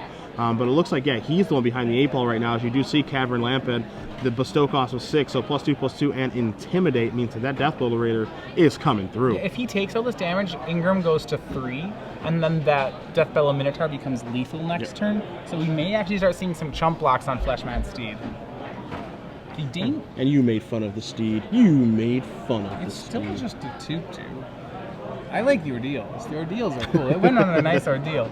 What I like about how the Death Touch here is that normally Ingram could just gang block and kill this Fleshmad Steed because his creatures have such high toughness. But that's not actually going to work here because it has Death Touch. It'll kill everything that Ingram gang blocks with. And his creatures have they all have powers of 2, 2, and 3. So it actually would take all 3 creatures to kill the Fleshmad Steed. So it's going to be chump block duty is what Ingram's going to be on. And that Death Bellow Raider is going to come through for 4 points of damage. So Ingram's going to go down to 9 as he's going to untap. Doesn't look like yet. I'm not sure how many cards he has in his hand. He sets the one that he draws over to the side. I believe that may just be his only card. I think so. What he has to hope for is some targeting. Remember, his Phalanx Leader does have Lifelink, so he has the potential to race. Lifelink, probably the best racing ability in Magic. Yeah. Hard to argue otherwise. At the very least, even when he draws lands, the Scholar of Athreos means there's not really a dead draw for him. He gets 2 Scholar activations if he doesn't want to cast redraws. But he is taking 10 a turn, so racing against... It's close, actually. So Ingram has 5... Say he just draws lands. He gets to, right now, swing with the help of Scholar of Athreos. He's actually swinging for 7. He's swinging, he's swinging for 7. So 5 on the attack and then 2 on the drain. And then he gains 5, so he has a life point swing of 12, whereas Fabiano only has a life point swing of 10. So he's actually a little ahead. There's a Wingsteed Rider. Going to pass the turn back is Ingram. Fabiano's going to draw his card. I'm surprised he didn't swing with the Scholar. That indicates that he's going to chump with the Scholar. Yeah, look, it feels like, again, that something is on chump blocking duty right now. You'd have to be the Scholar, otherwise it would have attacked, right? Yeah, that's true. So in comes Fabiano yet again. See, the life totals there, 14 to 13. Really, really important match for the side of Ingram, Tietze, and Davis here. They need to get back into this thing, because if they go down 3-1 and both of the teammates are already down a game, and it looks like Smith's deck is just much better than Tietze's, we're looking at maybe a 4-1 deficit, and then they can't lose again. Exactly. What it means, that means they'd have to it means that Tietze would have to pick up a win, and Fabiano would have to get dealt a loss. Yeah. And those things are looking improbable at this point. So for Ingram, it's a pretty important game here, and you're down 1 as well. And you're being attacked here for a lot of damage. I think we have a case where Ingram really wasn't looking ahead. I'm not sure why the Scholar didn't swing unless he'd already decided it was jump blocking. Yeah. You see an activation from the Scholar here. And on this board, I think Scholar's more... Well, it's really hard to say. I think Scholar's more important than Wingsteed Rider. I think it has potential just to deal more damage because it kind of it's a better racing card. Yeah, those activations. Exactly. Yeah, and there were no blocks, it looks like. Yep, so he's going to take the damage. Now, there's a card which Gerard could have here, which... Okay, that's one card he could have. Yeah, he could. You're right, there is a card he could have. What I was going to say was a much less intimidating card is that he is playing that Cutthroat maneuver he picked up. That's the 4-mana 2 creatures get +1/+1 and lifelink. Yep. Which here is just a devastating card. I mean, let's talk about racing. Okay, Fabiano has 10 power worth of attackers, suddenly gains 12. That would that closes out a race. But also what closes out a race is Hythonia the Quick. Yeah, Hythonia's not so bad here, and that's exactly what Fabiano played for his turn before confidently passing back to Ingram. You see the life totals of 13-3. Not only does Ingram have to deal with that Death Bellerator that has Intimidate and +2/+2, so it's attacking for lethal, but if the game goes any longer, Hythonia is ready to clean everything up. Yeah, she's 2 lands from winning the game. Yeah. Doesn't even... All right, well, Sip of He has an Hemlock off the answer. top is going to take care of that and knock Fabiano down to 11. You see Fabiano's going to write down that card so he can tell his teammates, hey, Peter has at least one of these, so when Curtis Sheu does play him, he'll know. Now, with official rules, can Fabian, if he writes it down now, can he keep those notes on to the next round, or is that consulting outside notes? I believe that is likely consulting outside. So what he has to do is write them down, commit them to memory, then throw away the score pad. And what he can do as soon as the next match starts, he can write all of them down again on the score pad. And he can tell his teammates, of course, just verbally that, hey, when I was playing against Peter, he had a sip. So Ingram's going to come across here with a bunch of guys. He's going to gain some life from the hopeful Eidolon on the Phoenix leader. And Fabiano shows him shows him a fake handshake, but that's going to be it. So Gerard Fabiano is going to win this match 2-0 over Peter Ingram. Fabiano, Smith, and Sheu are up 3 matches to 1, as we're going to probably cut over to the Sheu versus Davis match here. Again, you see Curtis Sheu is up a game over Jim Davis, and Jim Davis's deck didn't look like it came together very well either. Yeah, Jim Davis's deck was red-green. We saw it last round. He lost to Eric Smith's deck. And it looks like, as we cut into this game, I'll let you update the board position here to see how these players are doing. Sheu's deck is doing exactly what it's supposed to be doing. He has Labyrinth Champion, Cavalry Pegasus, and Hopeful Eidolon. There's a nice human synergy there with Cavalry Pegasus, but there is something scary for him, and that's this combo that Davis has of Dragon Mantle and Two-Headed Cerberus. And how about a little Time to Feed as well? Not so bad. So... I'm not sure how the Cerberus lived through that.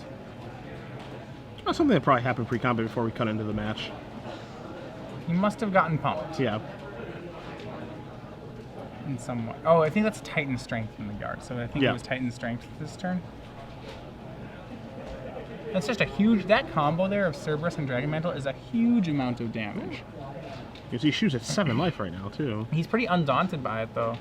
I just keep right on attacking, and now here is that 2/1 flyer and pass the turn back. Anvil Rot Raptor, what's really nice about the Raptor is that it will... I think this is Destructive Revelry. I mean, that would be game if it is. Yeah, that is Destructive Revelry. It's 2 damage, and that's going to be a swing for 8.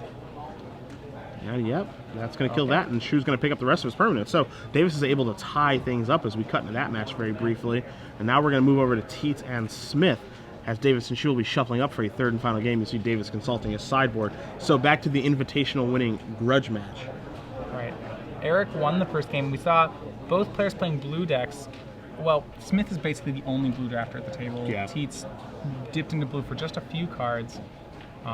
We kind of thought in the matchup that Smith has the better late game and the better early game. His deck really just came together a little bit nicer. That said, on the board, it looks like that Max has a bunch of soldiers, thanks to a Crowan horse that he donated to Eric Smith. Oh, what a nice guy. What a really nice guy. It's very nice. Smith out there with the Prophet. He's got the horsey from Max. Sealock Monster, Bethnic Giant. He's boarded in that Sealock Monster. So he really has, his plan of a mnemonic wall plus monsters. He needs to find a way to deal with this Crowan horse. Yeah, this is starting to cause a little bit of problem here for Smith. I mean, slowly but surely, that thing's going to eventually win Tietze the game. So it looks like Smith, he's sitting at 16, Tietze is sitting at 24, but I don't really love Smith's board position right now. Well, Smith has, if you look at cards in hand, Smith's down 1-4 right now. Yeah. And it's not clear that he's ahead on the board. He has the Prophet of Krufix, which is very good, and he has a couple of his finishers, so it's really where he wants to be. I'm just not sure it beats Tietze's board right now. The Keepsake Gorgon is one of the best cards in the matchup for Tietze. Yeah, I think it's really, really important. You see Tietze is going to take a look at the Sea-like monster as well. Make sure he knows exactly what that card does.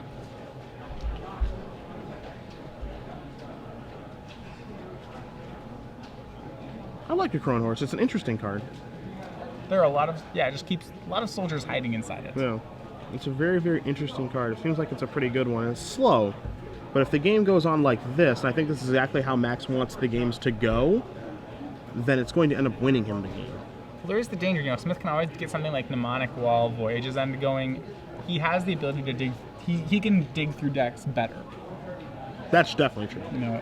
I think if it does go late enough, Smith gets it. He'll start casting Thassa's Bounty. And there we see, wow. Oh, he is on the plan of, Scry 1. Speak and the devil shall appear. You are so happy right now. It pains me. This is great. This is what I want to do. This is the dream come true. This is how Magic should be played. Slow positional advantage. Yeah. Grind them down, see if they'll submit.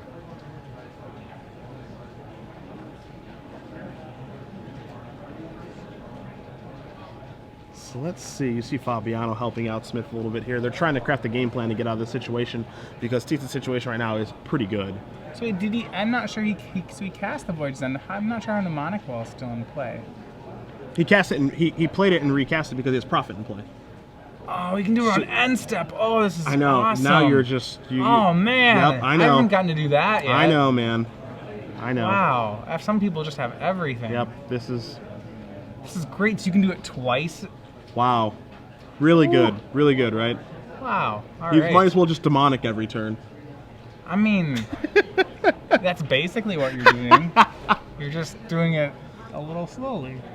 I mean, you like Divining Top, right? No, I hate that card. No, I hate everything about that. That's like a way to win the game. You just eventually win. All right, anyway, we see Abhorrent Overlord. This is the reason Tietze had started out black. And he has actually Devotion of 6, so he's just going to have more tokens everywhere. Yeah, and he's got plenty of things to sacrifice. Thanks, so how Horsey. good of a combo is Abhorrent Overlord with a Crowan horse? Well, Devotion check. No. Creature check. It's the Lord of the Pit, right? I get it. It's a good combo. Man, rares with other rares, the combo. Right? Yeah. Right? These are the ones you have to know about.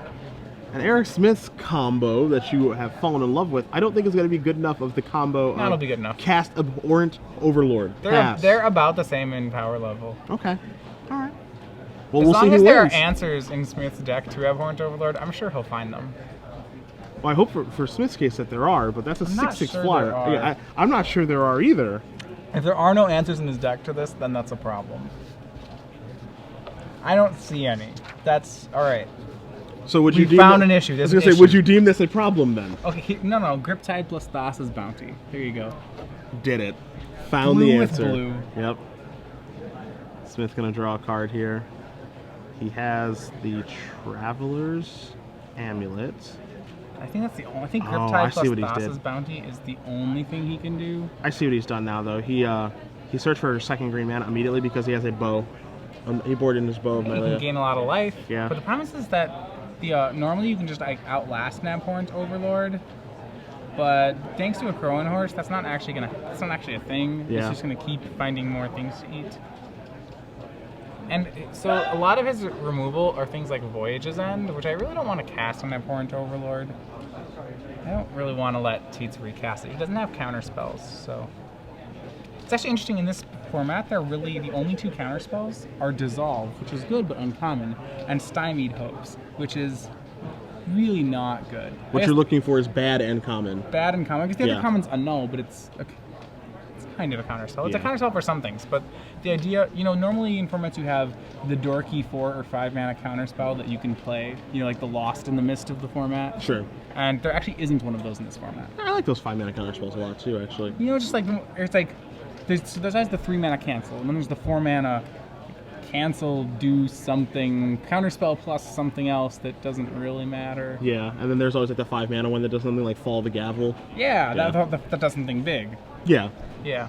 but it's a 5 mana counter spell, so it's not the best. But I Oh, always gosh. like having the 5 mana counter spells in the format. There aren't even the big, there just aren't the counterspells. Yeah. So you see an attack here from Smith coming into the old red zone. Benthic Giant trying to get in there. Some other things as well. See, Yeah. Smith knows that he's in a bad spot right now. The Sea Life monster doesn't actually get Island Walk.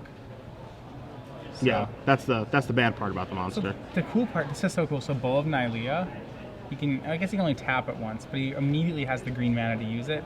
He has 1, 2, 3, 4, 5, 6, 7, 8. He can't go Mnemonic Wall Voyages and bow activation, but he's close.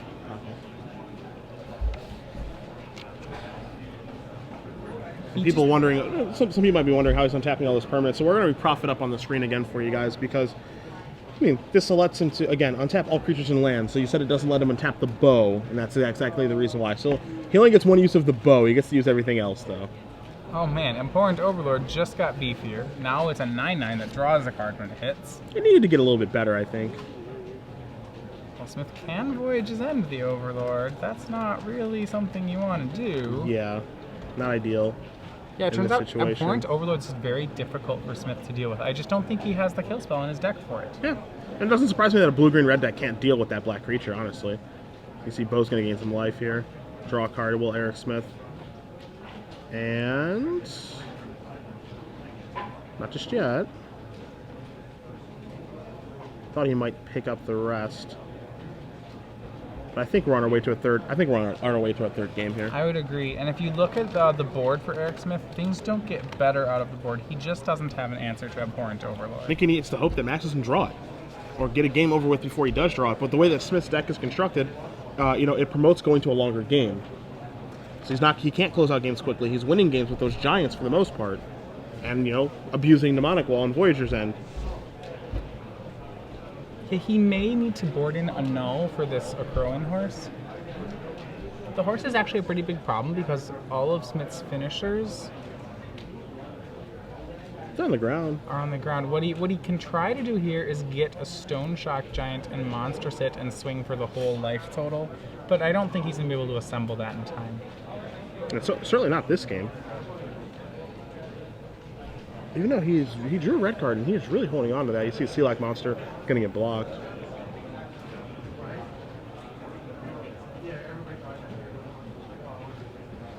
Let's see what Smith is going to do with that red card here. I think it's just a lightning strike. It's good, but it doesn't kill Abhorrent Overlord. On top of stuff. Tietze going to go his upkeep. Sacrifice a creature. Draw. There's And Gray that's Merchant. another Gray Merchant. If only he'd have known before he got rid of that last Gray Merchant. Indeed. I think he's still going to be okay, though. Yeah, I think he still got it. Yeah, and Smith is going to give the horse back to Tietze and pick it up. So, Eric Smith is going to he's going to lose this game. You see Tietze is going to win, so we're going to go to a third game there. We're going to cut over to the match between Jim Davis and Curtis Sheu. We're in game 3 there. Again, the team of Fabiano, Smith, and Sheu are currently leading 3-1 in this finals best-of-9 match. If you're Eric Smith, you have to be a little worried about how that game played out because his deck basically executed according to game plan, but the problem was the game plan wasn't actually strong enough to win the game. Yeah. So here you see Sheu and Davis. Davis is going to make a block here. I'll let you update our board state as we move along here in this Well, game. both players have a pair of two-headed Cerberus. One of them is about to trade with a Borderland Minotaur, except Titan Strength stops that. It'll also trigger the Flamespeaker Adept. Curtis also has an Akroan Hoplite in play, so it looks like he really has Davis on the defensive. Davis, though, has somewhat stabilized. He has a two-headed Cerberus of his own in play, and in 1 mana will be able to activate his Flamecast Wheel, taking down the creature of his choice. Okay. So damage is going to resolve. You're going to see some more effects here, I believe. Looks like Just a post-combat Accro and Hoplite. So we found our Boros deck, and it's Curtis Sheu's. And it looks like Davis probably took 4 that turn from Flame Speaker Adept on the first strike, Yeah. So because there was a Scry 1 off Titan Strength. so long as he did remember the trigger, of course. Exactly. So Davis going to draw his card. He's got 4 mana. You see his 5th land in his hand is a Temple of Abandon. So he's not going to be able to activate that Flamecast wheel. Normally this would be an okay board situation for Davis if he was a deck full of kill spells, but he's actually not. He's an aggressive deck of his own. Yep. So a lot of his spells are things like Dragon Mantle, things that don't stabilize very well here. Dragon Mantle's okay, but it's really, not another creature, not another removal spell. So I think actually what he's going to have to do is try to just do something like Dragon Mantle on Cerberus, hope that there's no kill spell. If he has that right now, Sheu actually doesn't have an answer to it.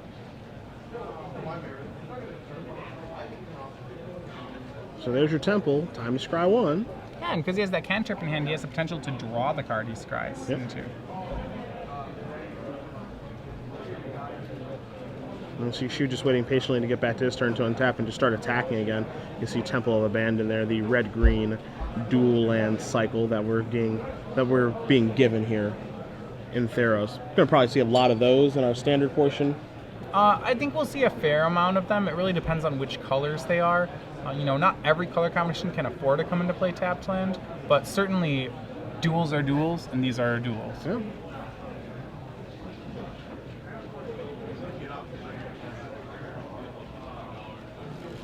So let's see. Looks like, yep, Davis is going to put that card to the bottom. That's the remainder of his hand. He has a Minotaur Skullcleaver. He has a Spearpoint Oread. He has a Dragon Mantle and a Titan's Strength. So a lot of aggressive cards. He's not... It's dangerous because you really can't get aggressive on this board. A Crow and Hoplite, if you haven't seen it in action yet, is just hits like a truck. Yeah, it can get ugly fast. Right now, if attacks would be a 5-2 in the attack.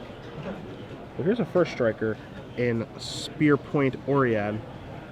And Davis Pretty good on this board, he honestly. opts to hold up Titan Strength instead of making Giant's Mantle there. Or Dragon Mantle. Dragon Mantle, yeah. So Sheu has to tread carefully here. How does he want to go about attacking?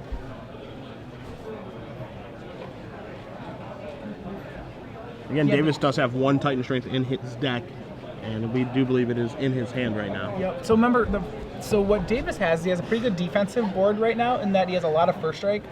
First Strike plays really well with more First Strike on defense. You Yep. eventually create this wall where everybody just has to... Your opponent really is forced to suicide into it. Also makes single attacks tough because you can double block the First Strike as well. Right. See Fabiano over the shoulder there of Sheu, helping out his teammates after his win over Peter Ingram. He's done his job so far. 2 match wins for him. That looks like an Anvil Rot Raptor in Sheu's hand. Accompanied by Observant Alseid. I don't know if he has the 5th mana to bestow the Alseid. If he did, we may see a bestow on the 2-headed Cerberus. So he just plays the flyer. I think he's probably going to pass back, yeah. Yeah. Knowing that he can't get through on the ground. So Davis has successfully clogged up the board while still being at a pretty nice 14 life. And he has an answer to the flyer in play with the Flamecast wheel. And we do see the Anvil Rod Raptor on the screen.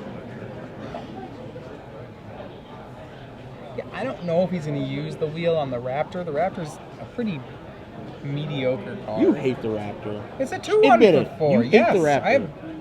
It gets spark jolted. I don't know.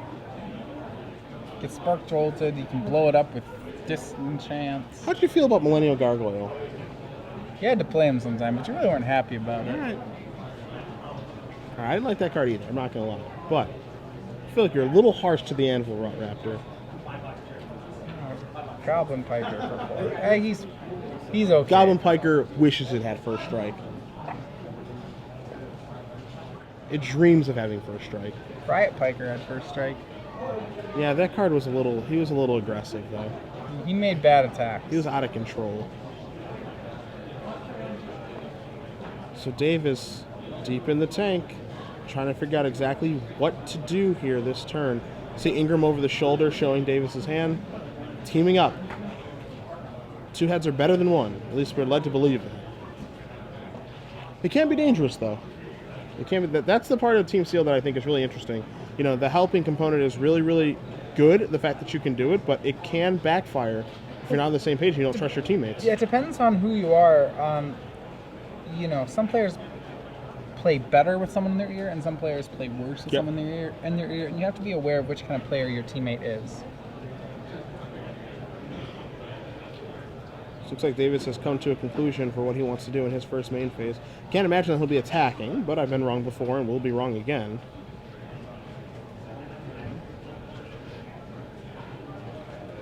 So here is 3, 4.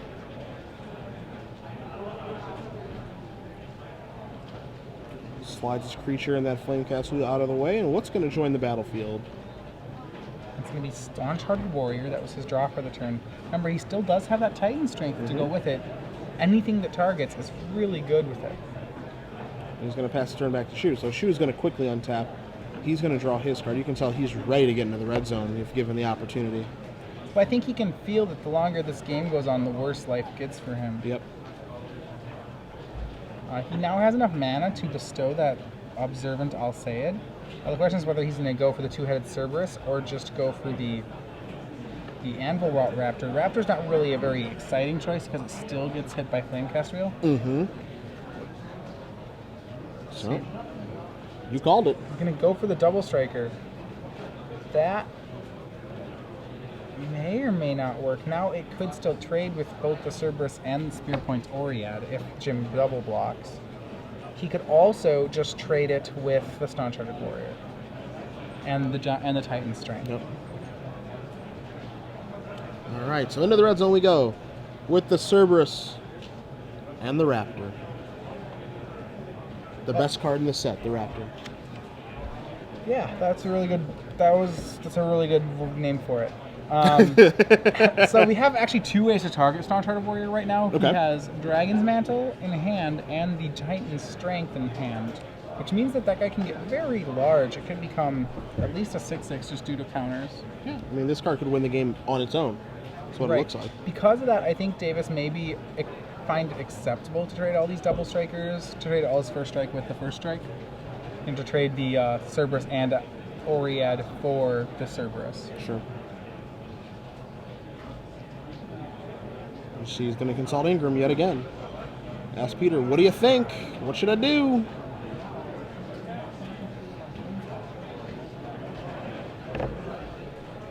The one thing he can't do is I don't think he can just take the damage from the two-headed Cerberus. He also could trade the Oread and the +3, one of his first strikers and the Titan Strength for the Cerberus. Yeah, so we're going to cast Titan Strength. Wow. And Okay. that's the play he's going to go for. Okay. So on to the Spear Point Oread is what he's going to do. Second Dragon's Mantle. That's got to stay on top. Pump up the jam. Untap, Dragon's Mantle on stone. Yeah. Cantrip. I like a card that's 1 red, put 2 1/1 counters on a creature, draw a card. That seems really good. I'd play that in Constructed. Would you? Yeah. How many? How many am I allowed to play? Probably 4. 4? Okay, then 4. Alright. Yeah, I'd probably also play 4. That doesn't really promote your strategy of doing nothing. It draws a card and it costs 1. It's probably fine. Okay, fair enough. Mnemonic Wall's better as a 2/6. I had not considered that. Are you talking about Mnemonic Wall for Constructed? Do you have something to share with us for Pro Tour Dragon's Maze? Yoke Dox is better as a 2/6. There you go. Okay, alright. Right? But Yokok doesn't get back. Oh, no, it doesn't. Never mind. Mnemonic Wall wouldn't get back the dragons. Omen Speaker is a 3/5. That's better. There you go. Make it stop. I started this, though. I brought this upon myself. Sounds great. Alright, so Davis draws his second copy of Dragon's Mantle. I mean, how bad can a card be if it costs 1 and says draw a card? Pretty bad, actually. Are you, in the market for an obsessive search? No, I'm just saying, it can only be so bad, right? It can be pretty bad. I'll repeat my previous question. Are you in the market for obsessive search? Here's a Dragon Mantle. Alright, so we see Dragon Mantle. See, 1 mana, put 2 on counters, draw a card. Yes. Oh, you just want to put the second Dragon Mantle on it, don't you? Pretty hard not to. Well, the reason you wouldn't do it is that, 1, Dragon Mantle is really sweet on the Cerberus, 2. Yes. And 2, boy, your opponent sure has 5 attackers to 2 blockers. I don't know if I'm actually getting in there right now. Yeah, I mean, you just have you have the biggest creature on the battlefield, but that can backfire pretty badly to a magnitude of effects. Just a lot of different things can make it a bad play. Removal probably being the key one. Any sort of removal. Sheu's deck is being impressive right now because despite the fact that he's getting outclassed in spells, just the quantity of creatures that he has is being really relevant. It's putting a lot of pressure on Davis. Yeah. There you see the Star-Charged Defender. Forming a deuce-deuce, but cast spell, targets it, +2/+2. And Davis does not look like he's going to move it again, but now he's very unsure of himself. I think he's counting the swing potential from Sheu. He's wondering just how. I mean, it looks like he's seeing whether or not he can race. I can't believe that Davis can actually race here. I'm going to go with the initial play. So it's a 2-mana spell. It's going to go ahead and cast its Ordeal of Perforos. It says Ordeal of Perforos, Dragon Mantle, and a creature. And it's Minotaur Skull Cleaver. So now the other creature will pick up a Dragon's Mantle. The Cerberus will. He draws into a forest. Hasn't played a land yet for the turn. True. I think he really wanted to hit a land with that first Dragon Mantle, because then he could Flamecast Wheel this turn. Or deal a Perforos on Staunch-Hearted Defender, so now he's up to being a 6/6 with Fire Breathing. I wonder if he's going to get in this turn. Wow. Now it's up to a 7/7 with Fire Breathing. So that immediately cracks the Ordeal, because there are 3 counters on it. Yeah, that turn's insane. That's actually one of the interactions with Ordeals that people may not initially realize. That if you have 1/1 counter guys, so just Ordeal on Staunch-Hearted Defender will immediately crack your Ordeal. Yeah. That's just a really. I think that turn's fantastic for Jim. Like really, really good. I mean, that's I didn't know that. I that's didn't know a lightning that, strike. Yeah, I didn't know that interaction with Ordeal. So he's going to go ahead and kill the Akroan Hoplite. So that means there's only 5 power left on the battlefield for Sheu. Sheu cannot kill the Staunch-Hearted Defender on blocks.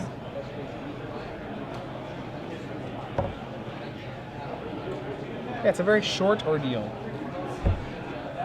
Well, it didn't take long to break the pinata. It's just like, No. you know the kid, like the strong kid with the good baseball bat. Just like goes first and then he just breaks it. Yeah, ruins the fun for everyone else who wants to take a swing at the pinata. That was me in school. Not very fun. I had fun. That's what it's all about. All right, so Birdie goes down. That Birdie swung. Wasn't Bird tapped? No, I think Ordeal is what took it down. Oh. Like the Ordeal Ordeal activation. took down the And, yeah, Bird. then no blocks and pass the turn back. So a swing, no pump from Davis, so the swing will just be for 7, not shoot a 13. Yeah, I think Cerberus is on pump duty. Yeah, without Cerberus being able to be pumped, it can't actually kill. It'd have to trade with creatures as opposed to being able to eat them. I don't love Sheu's spot right now. No, he's still a 1 removal spell. It's bad. Yeah. It's getting bad. It's getting bad pretty fast because I think, if Davis established that he's going to attack that last turn, yes, he did complete order, so it was worth it, but I think he's going to attack the next turn and the turns after that, too. And he's going to put the pressure on Sheu to, keep chump blocking, or, are you going to take the damage, all of that so stuff. So his last cards are Coordinated Assault and Hopeful Eidolon. Okay. That is pretty powerful here. The Coordinated Assault is amazing. It lets him... He can bait Davis into a block right now, and then kind of blow it out with the Coordinated Assault. It looks like he wants to... They're either going to Hopeful Eidolon the Akroan Hoplite, or they're going to Hopeful Eidolon the Akroan Crusader. Yeah. You can tell they do not agree on the play this turn. You can tell they do not agree. Yes, I think you're telling... Yeah. That much is for sure. Hopeful Eidolon's going to go on Akroan Hoplite. Yeah. So the difference is putting on the Crusader nets you a 1/1, whereas you gain a lot of racing potential by putting it on the Hoplite. Yeah. And so now we're going to go to the attack step. And everybody's coming in. I'll say it actually doesn't tap. Yeah, it does have vigilance. That'll be untapped in just a moment. Yes, this is a little fishy here. The fact that he's swinging with the 2/2.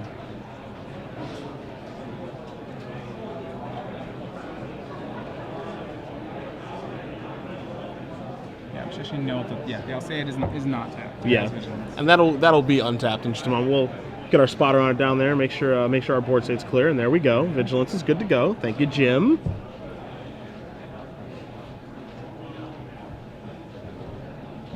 So we're feeling coordinated assault coming on here. Gotta be. I mean, Davis he knows something's up. This deck makes no sense if there's no trick. If he knows his tricks well enough, he knows that coordinated assault is in the format. Yep.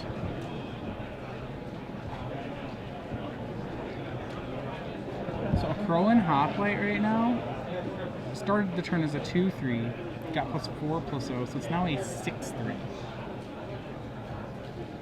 If Jim blocks anything other than the Hoplite, he's gonna die this turn.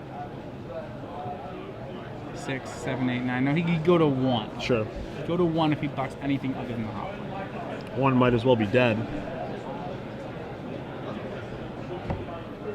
See Davis going through his blocks here. Ingram over his shoulder. The two working together to make sure they get the right blocks in the situation. You see Tietze in the foreground playing on.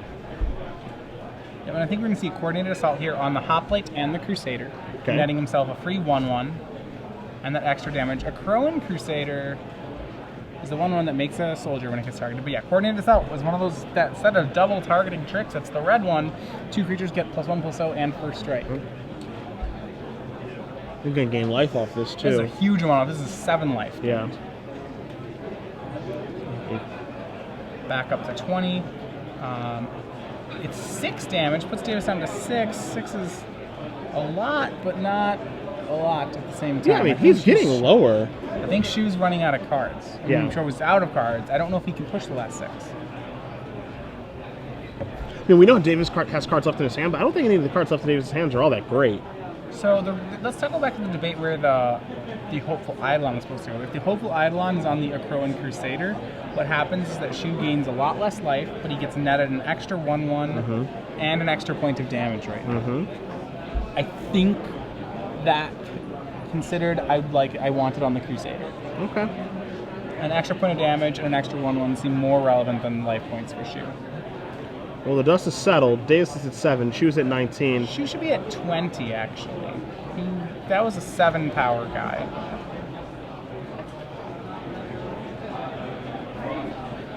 Well, we will get confirmation from our table down there to make sure the life totals are correct.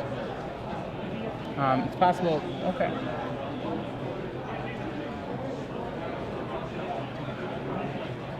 You can confirm that it's possible that Sheu was just at 12 entering the turn. Yeah.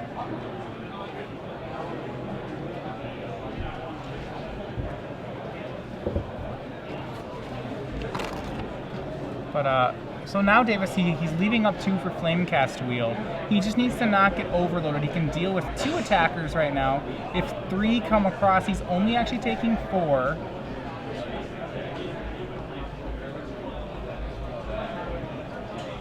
So it looks like Jim Davis is safe. Yeah, for now. You should see him activate the Flamecast Wheel, and it's going to pass the turn back. So the Staunch Hearted Defender is going to be on defense now, as Sheu's going to quickly untap. Davis sitting at 7 life. Sheu looks like we are confirmed at 19 as Fabiano over the shoulder here, trying to help both Sheu and Eric Smith out. You can tell Fabiano would like it to be over for these 2 matches now if he can. All right, whole team's in. Flamecast Wheel was immediately used on a Crowan Hoplite. I don't think he wanted anything. He didn't want any Battle-Wise Valors drawn that turn. So there's your block. There's your damage is going to get pushed through. 2, 3, 4, 5. I believe Davis is going to go down to 2. Yep, Davis blocked the Flamespeaker Adept. Now, actually, by playing around Battle-Wise Valor, Davis did give Sheu 1 more point of damage for Hopeful Eidolon. To live here, Davis is going to need 2 blockers. Yep, that's what's going to take. Blockers / kill spells. Yep. That extra point, turns out it really mattered. quick update for you guys. In the middle there, Max Tietze does take it down over Eric Smith. So it is now 3-2 in favor of Fabiano, Smith, and Sheu. And going into the final round of a team draft, being at 3-3 is that was a very comfortable place to be. It's much better than being at 4-2. At 4-2, your team has to sweep to come back. Yep. 3-3 means you're actually just playing one round and seeing which team gets it. Sheu quickly untaps and attacks with everybody and says, hey, do you have anything as that last card? Davis does not. Sheu did have a combat trick anyway in Battle-Wise Valor, and that is going to do it. So Curtis Sheu is going to win the match for his team, and it is now 4-2 in favor of Fabiano, Smith, and Sheu, even though it looks like there's a little bit of dissension in the ranks there between Fabiano and Sheu. They're working it out. They're getting it together. And they've got to get one more match win to be able to take this down. As we bring it back to the booth here for you guys, Cedric Phillips, Matthias Hunt.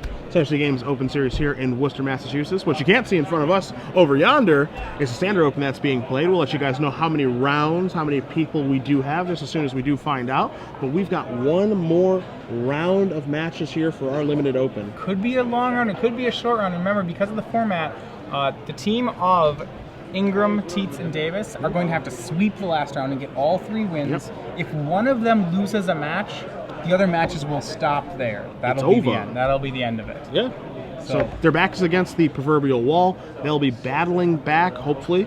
If you're a fan of that team, they'll be able to win all 3 matches and get the title for Fabiano, Sheu, and Davis. You just need one. Well, here's the dangerous part. Jim Davis's deck is 0-2 right now. Yeah. And he's going to have to play against Gerard Fabiano, who's 2-0 in the last round. Remember, they need to win every match. I think that's the match which you have to be most worried about for their team. Yeah, I definitely agree with you there. You know, Fabiano's deck looks quite good. Davis's deck looks mediocre to bad. And as you mentioned, Fabiano's 2-0, Davis is 0-2. So it's going to make things difficult on their end. It's Fabiano's deck has a lot of rare power in it. He got a lot of good opens, and I know that Davis's deck is a little light on removal. I don't know if it has too many ways to deal with some of those. It has, yeah, he had a lot of black cards in his sideboard that he didn't end up running because he doesn't have too many pinpoint removal spells. We take a look at the other matches that have yet to be played here. So we have Curtis Sheu. He's going to be battling Eric Smith. Sheu will be battling Smith. No, not Smith. No, they're on the same side. Yeah, sorry, same side. Sheu. Sheu's going to be battling Tietze. Sheu's battling back. Sheu is battling Tietze. They have not played yet. So Sheu's deck is the red-white deck. Tietze's deck is this this green-black splashing blue deck where I actually think the things are actually going to favor Tietze in this matchup because of the 3 Gray Merchants of Asphodel, and just the fact that, you know, he can stall out the game long enough to find his opponent Overlord and actually be able to win the game. And then our third match, of course, is Ingram versus Sheu. Versus Smith. We'll get him right, I promise. Ingram versus Smith. So that's going to be white-black against Smith's blue-red deck. Yeah, so both those other matchups are 1-1 players who are 1-1 playing each other. So we'll see how it's going to break down. I think we'll probably watch the Fabiano versus Davis match, but we'll get everything configured for you guys. We're going to take a short break. We'll get our last round of matches ready, and then we're going to crown ourselves a champion, do a winner's interview, and a whole lot more, like give away those 12 months of premium. So Matthias and I will see you guys in just a second. On October 5th through the 6th, the StarCityGames.com Open Series comes to Cleveland, Ohio. With both a Standard Open and a Legacy Open featuring $10,000 in prizes apiece paid down to 64th place, 16 players qualifying for any of the next 4 invitationals, and live coverage all weekend long courtesy of SCG Live, this is a weekend you won't want to miss. So make plans to join us when the StarCityGames.com Open Series comes to Cleveland, and we'll see you there. StarCityGames.com is proud to announce the release of the newly redesigned SCG Mobile version 3.0, now available for iOS and Android devices. It features complete article access, including full archives, an incredibly robust life counter we call the Life Management System, card search with live pricing on every single card in the world's largest Magic the Gathering inventory, a new mobile store to purchase digital items like new life management themes, and much more. Visit SCGmobile.com or search for SCG Mobile in the App Store or Google Play Store today. The IQ program is a little bit unique as far as competitive level tournaments you get at a store level. It's a larger event, it's a better opportunity for players to get an experience where they have kind of high stakes competitive level event, but in an environment that they're comfortable with and that they're familiar with. The program itself is very organized. Star City definitely has a lot of experience in running this kind of thing and in putting it together. They're really responsive and they really want to support the stores that are supporting the program. And it gives players valuable experience before they go to a more high-stakes event like an SCG Open, or if they qualify here at, say, an Elite IQ, actually going to an invitational itself. I feel like the player response has been very positive. We get a lot of compliments. It's important to us that players come out here and have a really good experience.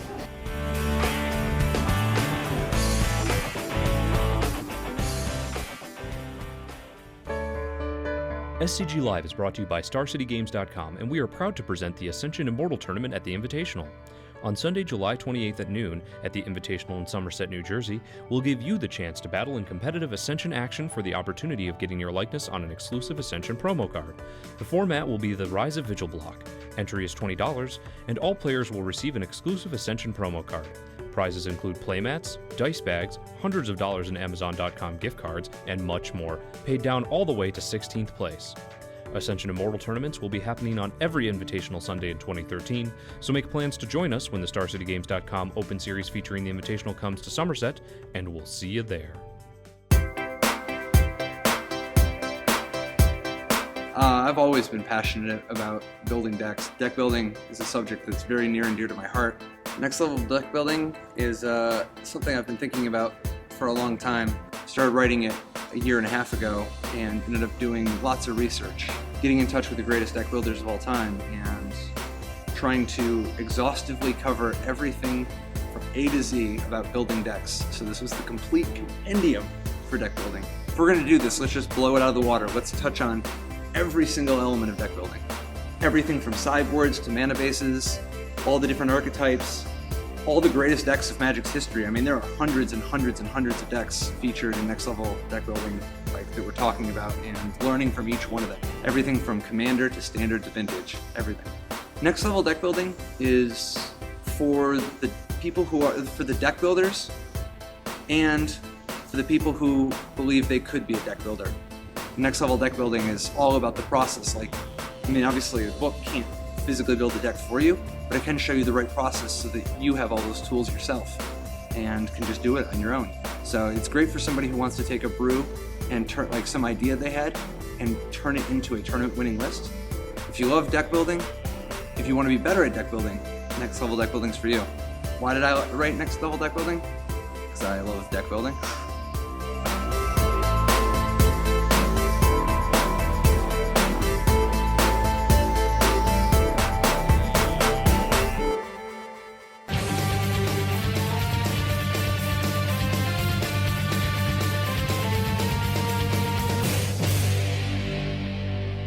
Hello, hello, hello. Cedric Phillips, Matthias on StarCityGames.com Open Series here in Worcester, Massachusetts. We're in a third round of our draft finals, and it's time to work on a champion. Again, the team of Fabiano, Smith, and Sheu are up 4 matches to do, over Ingram, Davis, and Tietze. And so the matchup we're going to be featuring is Davis and Fabiano. In the middle, you've got Fabiano's deck, which is the black-red strategy. We watched him draft it. Yep. Black-red, it's a little incoherent in its strategy, but it's really strong. Its cards have a pretty high power level. Yeah, and I think that's what has led Gerard to his wins, is that his deck is so powerful that he's able to just kind of win that way. Again, Agent of Fate, Hammer of Porphyros, Merit the Murder King and Hythonia. Yeah, and Hythonia the Cruel are the rares that Gerard is working with, and Hythonia is a mythic, to be fair. But and he's got some other cards that are good enough, apparently, for filler to get the job done. Jim Davis on the other side, his deck is a red-green deck, and while it does have some synergies between Two-Headed Cerberus and Dragon's Mantle, the power level of his deck is not very high. He's trying to steal some wins, and so far he hasn't been able to do so. He's 0-2 right now, having lost to the other 2 members of Gerard's team. And the other 2 people were not able to beat Gerard. I don't think that either of them have gotten a game off of Gerard yet. I don't think so. Gerard is 4-0 games right now. Jim's got a tough battle. Yeah, remember, their team needs to win all 3 matches. Yeah, back against the wall is what you could say. And Jim's is even going to be tougher now, because it's one thing to lose the draft, but you don't want to 0-3 the draft for your team either. Right. That's the big thing here. You know, you at least want to get one. If you get one and lose the draft, hey, that happens. But to 0-3, you know, kind of put it on yourself a little bit there. You don't want to feel like you're the reason your team lost. That's the big thing here. So we'll see if Jim can rally back here, because I think a win for him is, as you had mentioned a little bit earlier, if Jim wins this match, there's a pretty good potential for Tietze, Davis, and Ingram to win the draft. I actually feel that Tietze and Ingram are both slight favorites right now. Remember, Smith and Sheu are both 1-1. They both beat Jim Davis's deck, but they both lost to the other decks. So I do think that I think the Tietze Sheu matchup may be a little difficult, but yeah, I like Tietze, Davis, and Ingram's odds on everything but the middle match. Alrighty, well, you see both players are taking a look at their open hands. They're shuffling. Looks like Gerard's going to take a mulligan, something that he rarely does, but discipline is the name of the game here. Man, Gerard's mulliganing. This is the second time I've seen him mulligan today. Wow. Today! Wow. Which means if he's able to play in the standard open, he probably won't mulligan at all there. Yeah, Gerard has famously been quoted as saying that he'd rather lose than mulligan. That's correct. So you see in the foreground here, you've got Smith and Ingram doing battle. Eric Smith, the Invitational winner. Peter Ingram, the Grand Prix Miami top 8 competitor. He'll be in Dublin with you in 2 weeks. Is it Smith? No, Ingram. Ingram okay. will be there. Smith is our Invitational winner, but he is not qualified for the Pro Tour.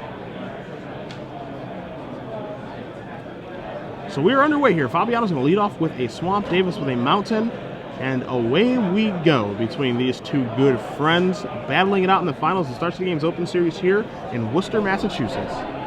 So Fabiano's on a mulligan here, which gives Davis some extra time to be aggressive, but Davis still will have to be aggressive because of really the star power that Gerard's deck has. You know, if the game was late enough, Gerard will start beating him up with rares. That said, though, the rest of Gerard's deck is a little on the weaker side. Sometimes you see Baleful Eidolon on turn 2 here, especially when Davis's deck is focused on two-headed Cerberus. Baleful Eidolon's really an unimpressive card. Well, Davis is going to pass the turn back, so Gerard's going to get in for a little bit of damage to start the game. You can see the Baleful Eidolon on the screen there. 1/1 Death Touch for 2. Of course, you can bestow it. 5 mana bestow on that one. You think it would be 4? This is a 5 mana one. 5. Now, there is the two-headed Cerberus that you mentioned a little bit earlier. Alright, and with all mountains, Jim Davis actually does have a Dragon Mantle in hand. This is a combo I'm pretty excited about. It's a little dorky, but I think it's very good. The combos that you get excited about, they really do vary. You know, you're a fan of the two-headed Cerberus plus Dragon Mantle, yeah. and then the Voyager's End plus the Demonic Wall. Your range, it's pretty wide. This one's good. It's all about mountains. If you're gonna have to play mountains, you should just play mountains. So we see in his hand a Feral Invocation as well as a Dragon's Mantle. If he doesn't think Gerard has a kill spell, Davis can make this one really good two-headed Cerberus. Well, he's going to test the waters here, I think. I like how he played this. He played Dragon Mantle. It's a card that if Gerard had a kill spell, if he had a Lightning Strike, that would bait the Lightning Strike. Yeah. So now that he knows Lightning Strike's not there, it's all in. I would not be surprised to see Davis Feral Invocation this guy. Yeah, just shove. Oh, just go for it.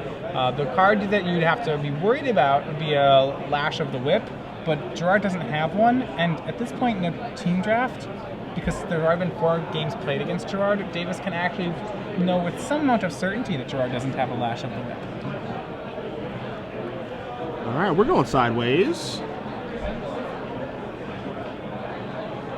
So, attacking with the dog is what Davis will do.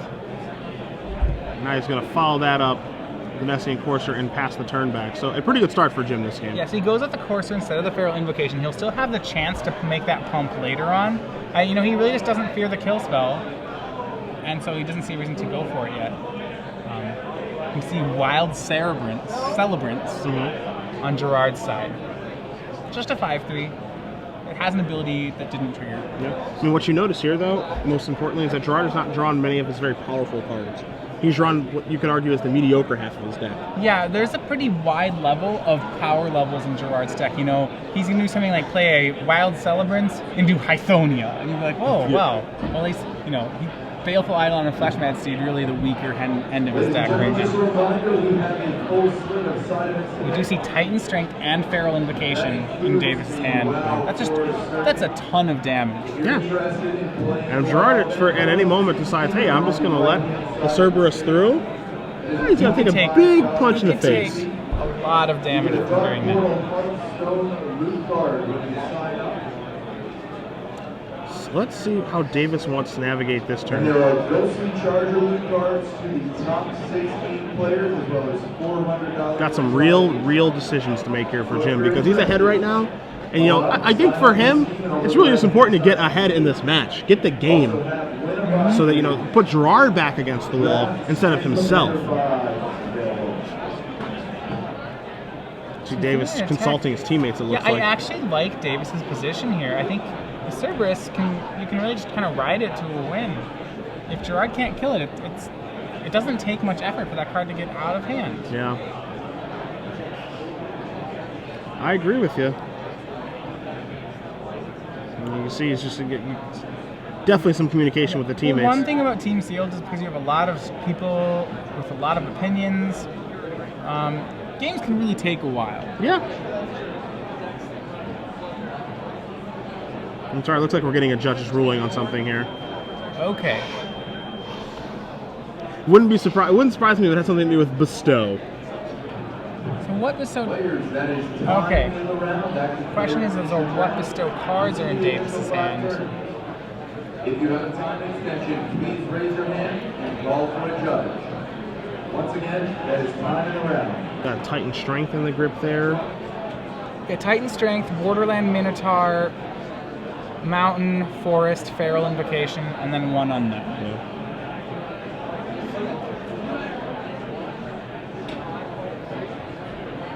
And it's just me to Cerberus. So if Gerard doesn't block, the question is how much is this going to be? He knows right now that it could be up to 10 damage if he doesn't block. Each mountain accounting for 2 damage, correct? Yeah, each mountain counting for 2. Yep.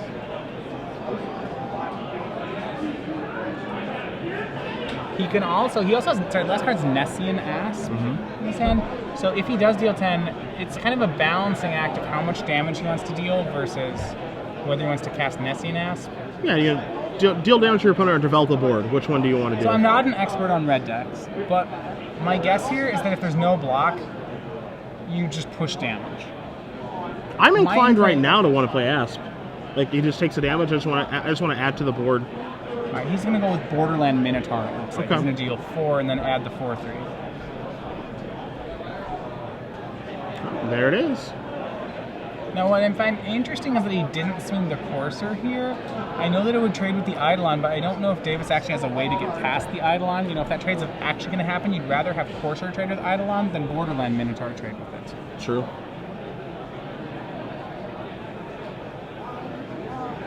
At some point here, though, Davis will just start pumping all his mana into the Cerberus. So Fabiano took 4. I believe that puts him at 14.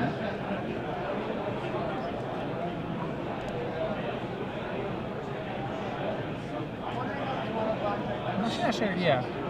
He took 2 initially from the Cerberus, I believe. Yeah, 2 and then 4. Okay.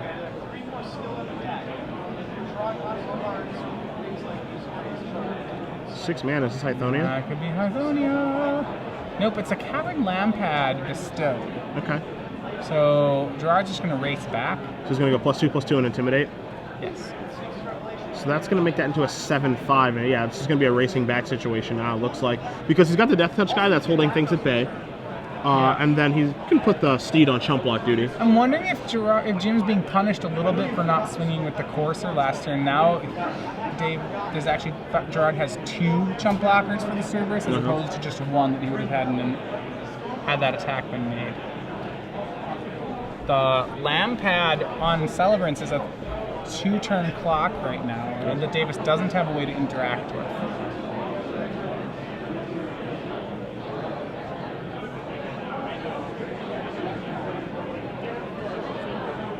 You see, none of the games, so far have finished either. So I'm sure players are playing a little bit tighter, a lot more on the line here. You got one team back against the wall. You got one team that needs 1 win. So the decision-making process is going to be a little bit slower. They want to make sure they don't make any mistakes, as there's no room for error right now, especially for the Tietze, Davis, and Ingram side. So Davis, still with a few tricks, he has that Feral Invocation. He has Nessian Asp, which looked good last turn, but now really doesn't look like it matters much on the board. Yep. Feral Invocation's good because as an aura, it kind of has haste. It's actually, though, Davis needs to somehow present a 2-turn clock on this board because he's facing down a 2-turn clock. Yeah. And that's a little bit of an uphill battle for him. I mean, he does have blockers. I mean, it is a red creature that has Intimidate, so it can be blocked by other red creatures. Oh, right. It's not... Okay, it's red with Intimidate, not black with Intimidate. So, okay, Davis can start chumping. Yeah, I mean, he can go into chump block mode if he needs to. I think he would prefer not to, but like he could just leave the 2-headed Cerberus back and just go, all right, well, this thing's on defense, and, you know, this is the best defender I've gotten. You can't get through it.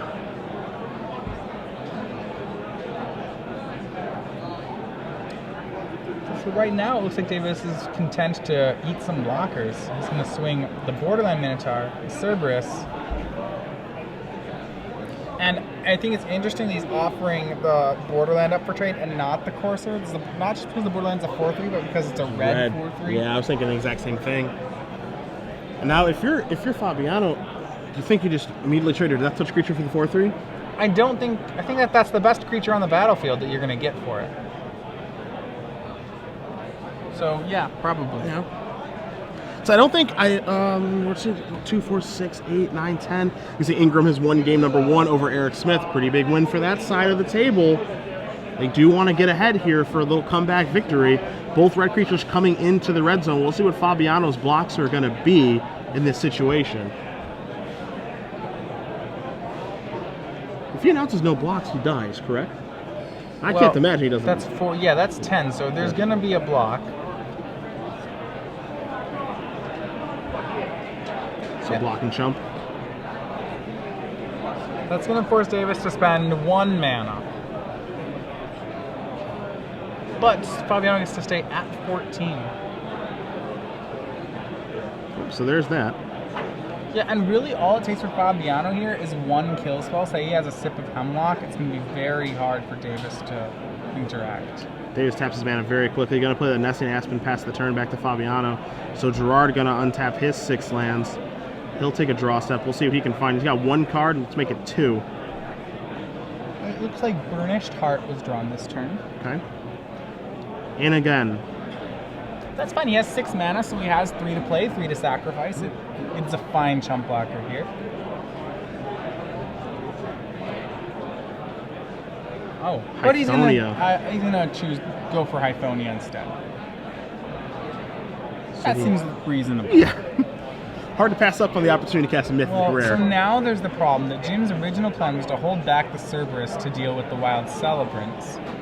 He can't make that play anymore because eventually Fabiano will get to 8 lands. Ordeal of Perforos was drawn though by Jim Davis. Okay. So here's the issue, right? Where now it looks like Davis has to leave back a red creature. He has to leave back. You see, Sheu is up a game over Tietze. He has to leave back the Cerberus. So what Davis can do now is he can go, all right, well, I'll play my 7th land. I believe it's 7 to activate Monstrosity on the Asp. Yes. So now I can play my 7th land and attack with the Nesting Asp. And now your Hythonia can block, I guess, if it wants to, but then it trades with Nesting Asp. Are you happy with that trade, Fabiano? Because he can present that. Now, if Fabiano doesn't block, he just says, all right, we'll take 4, and then I'll play something post-combat. So he's got some options here. Well, what he can do is that, remember, once he gets those counters on Nesting Asp, then he can play Ordeal next turn and kind of shotgun the Ordeal like he did last game. And he actually, he has enough damage here. So if there's no blocks, he has 5 points of pump in his hand, plus the 7 on board. That's actually not enough. He's got a block here. Yeah, blockers. Yeah. Fabiano has to block Hythonia on that. So this means if Davis doesn't have a red creature, he just dies, right? Guess I'm missing something. Doesn't have a red creature. Are we sure? No, Titan Strength. So we see 4, 5, 6, 7. This goes back to the fact that Borderland Minotaur traded instead of the Centaur Nesting Corsair is being extremely relevant here. Now let me ask you a question, because I think this is possible, and this is actually just a mistake that you made briefly. All right. It has Intimidate. He could think that Intimidate is just because in most cases Intimidate is, oh, I can only block with a black creature and artifact. But it's red Intimidate, not black Intimidate. Well, the mistake I made was because the land pad is black. Understood. That's why I was like, oh, it's black Intimidate. I think that he can be making the same mistake so he just thinks the guy's unblockable. Yeah. And so I did that too. Yeah, That's there is fair. a chance that he's resigned to his fate that says, man, I can't really do anything. I just have to attack with everything. But at the same time, and now he's reading that card. You know, because if he was aware that it was red Intimidate, he just leaves back the two-headed Cerberus, excuse me. Yeah, or I think even that, like I said, yeah, that and the turn before, Yep. he trades off the Courser with the Eidolon and not the Borderland Minotaur with the Eidolon. But now I don't think he has any place. No, he blocks, and that's going to be it. So now Gerard Fabiano wins game number 1, and you wonder Davis knows it. if You can tell Davis by knows. his body Yeah, language. I think he knows that he made a mistake, and I think Fabiano's saying, I don't think he knew how the Intimidate worked. It's Blade Tusk War Intimidate, not normal Intimidate. Well, it's really hard because the card that has Intimidate written on it is a It's black black card, yep. So the Magic player and you looks at that and says, okay, I need a black card to block it. But that's actually not how it's working. So you take a look at the match updates.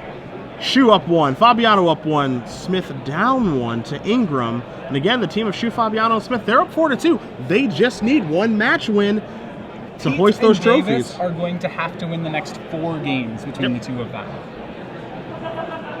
No room for any more losses. This is when things get fun. Yeah, we see both Tietze and Sheu's match and Davis's and Fabiano's match are in sideboarding right now.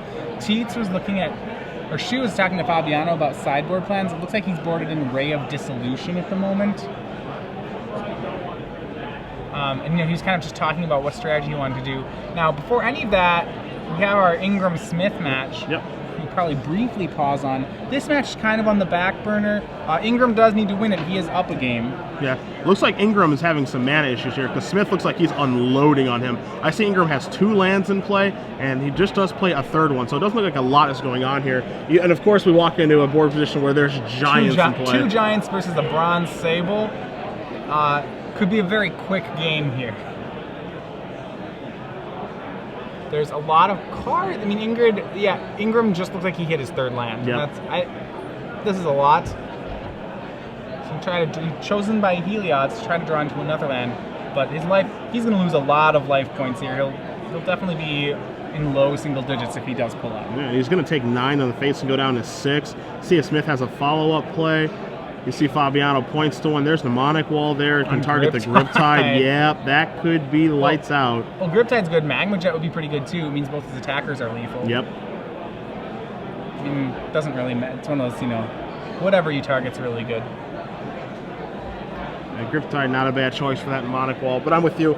Either one is good at this juncture. As Ingram having those mana issues and just staring down giants.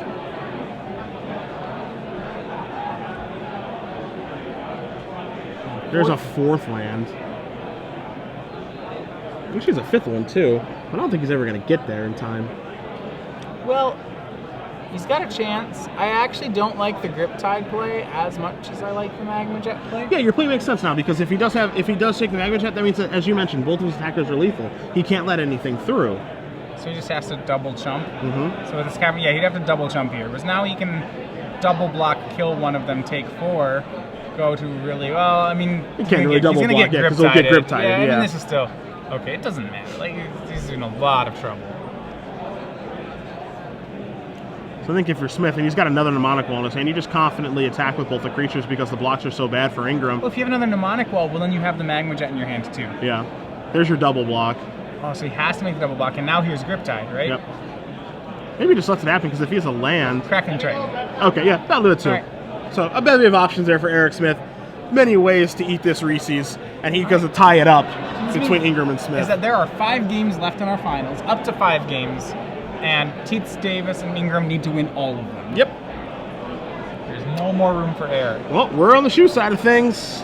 All right, so this is game 1 of possibly 5. Remember, the team on the left needs every single game. So on Tietze's side, he's got the Scorpion, he's got the Voyaging Satyr, and on Sheu's side, he's just got a little Cavalry Pegasus hanging out, as the Scorpion's going to come into the red zone, knock Sheu down to 18. Tietze is going to play an Agent of Horizons, but not a 3rd land, and pass the turn back. It's a little difficult for him. Remember, Sheu's deck is the aggro deck in this matchup, so we actually have a little bit of role reversal going on right now. Sheu has some options. It looks like he could chain to the rocks a mana creature. That's probably too aggressive. He's looking at it, though. We'll see what he decides to do. He's got a fair amount of creatures here. I think he just races creatures with creatures.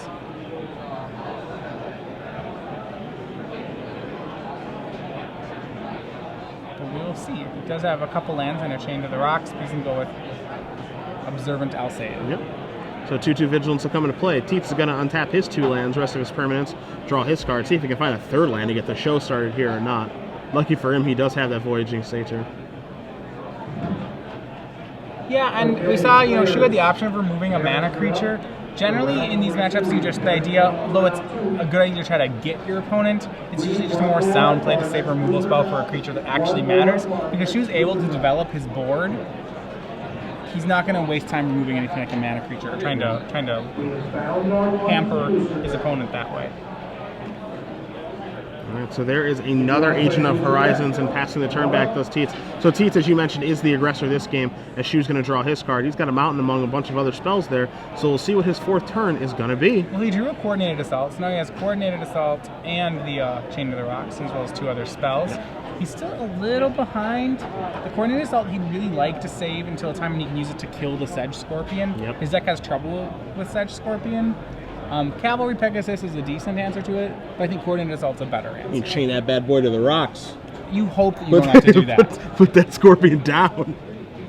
Ooh, Coordinated Assault aggressively. Okay, well, it did block, so. Yeah, so he got 1 creature for it. He didn't get the Sedge Scorpion. I think... Wow, and he's going to go ahead and burn all his removal here. It looks like he's going to go chaining. Maybe take out the other agent. Could take out the There's certainly some interest in taking out that Voyaging Satyr.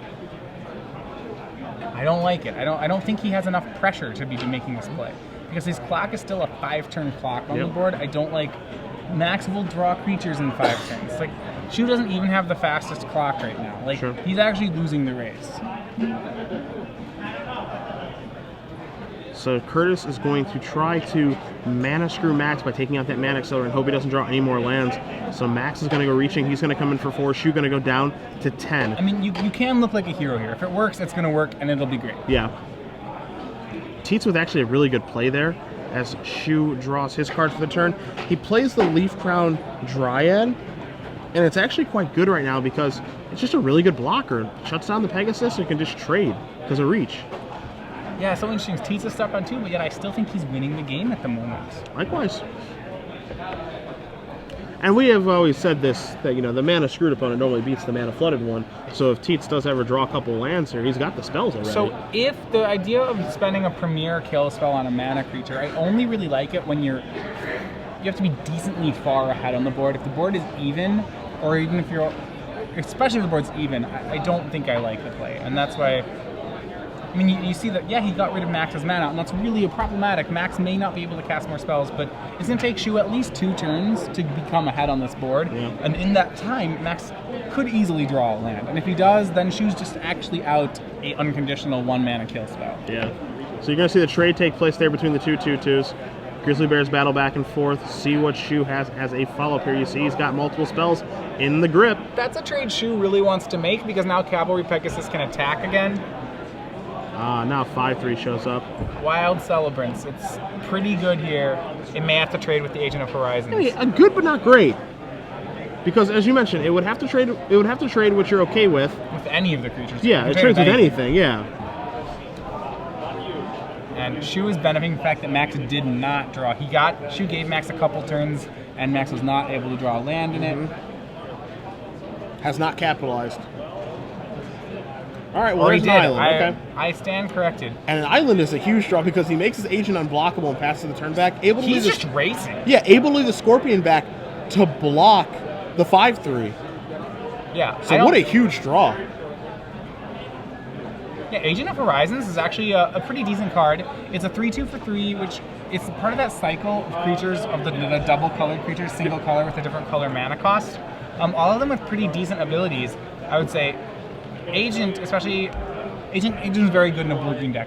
It's probably slightly favorable to Nessie and Corsair in that regard. Yeah, I like Agent of Horizons quite a bit, and it looks like you might be able to steal this game with Sheu at 7, Tietze at 17. Tietze's life total is very high, and Tietze might just be committed to just every turn activate this, attack you, but he's going to threaten and Scry. And this is one of those situations where I really don't like the role that Sheu's been thrown into.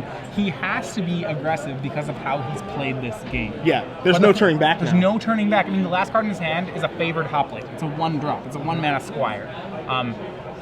So he has to become the aggressive deck, but I don't think he's ahead in the race. Right now it's 13-7. It's about to be 13-4. There's that favorite hoplite. The Scorpion's out of the way now, but again, if Tietze just draws lands, he's going to be able to win this game. I'm not even positive Tietze needs to draw lands, and he has. And wow, he doesn't even need to activate here, which Huge. has got to be really bad for Sheu. Sheu's going to go down to 4. Tietze did draw swamps, now he's going to play that and just pass the turn Sheu back. has no clock right now. Sheu has 3 power to 2 power. Max, the entire game, Max has had the better clock. And he draws in a Cronian Hoplite, but again, the Hoplites are not going to do very much right now. Well, it doesn't block well. It's a really good attacker. Yeah, and this one, I think this is pretty clear, exactly what Tietze has, because we've seen his deck. Sheu's at 4, and that's lethal. Yeah. So that is going to do it for that game. Max Tietze is going to even it up. You mentioned it, that the team of Tietze, Davis, and Ingram, they can't lose again. So 1 game down, they need 4 more. Yep. So the next game we're looking at is Davis Fabiano. You see Fabiano, hands on his head.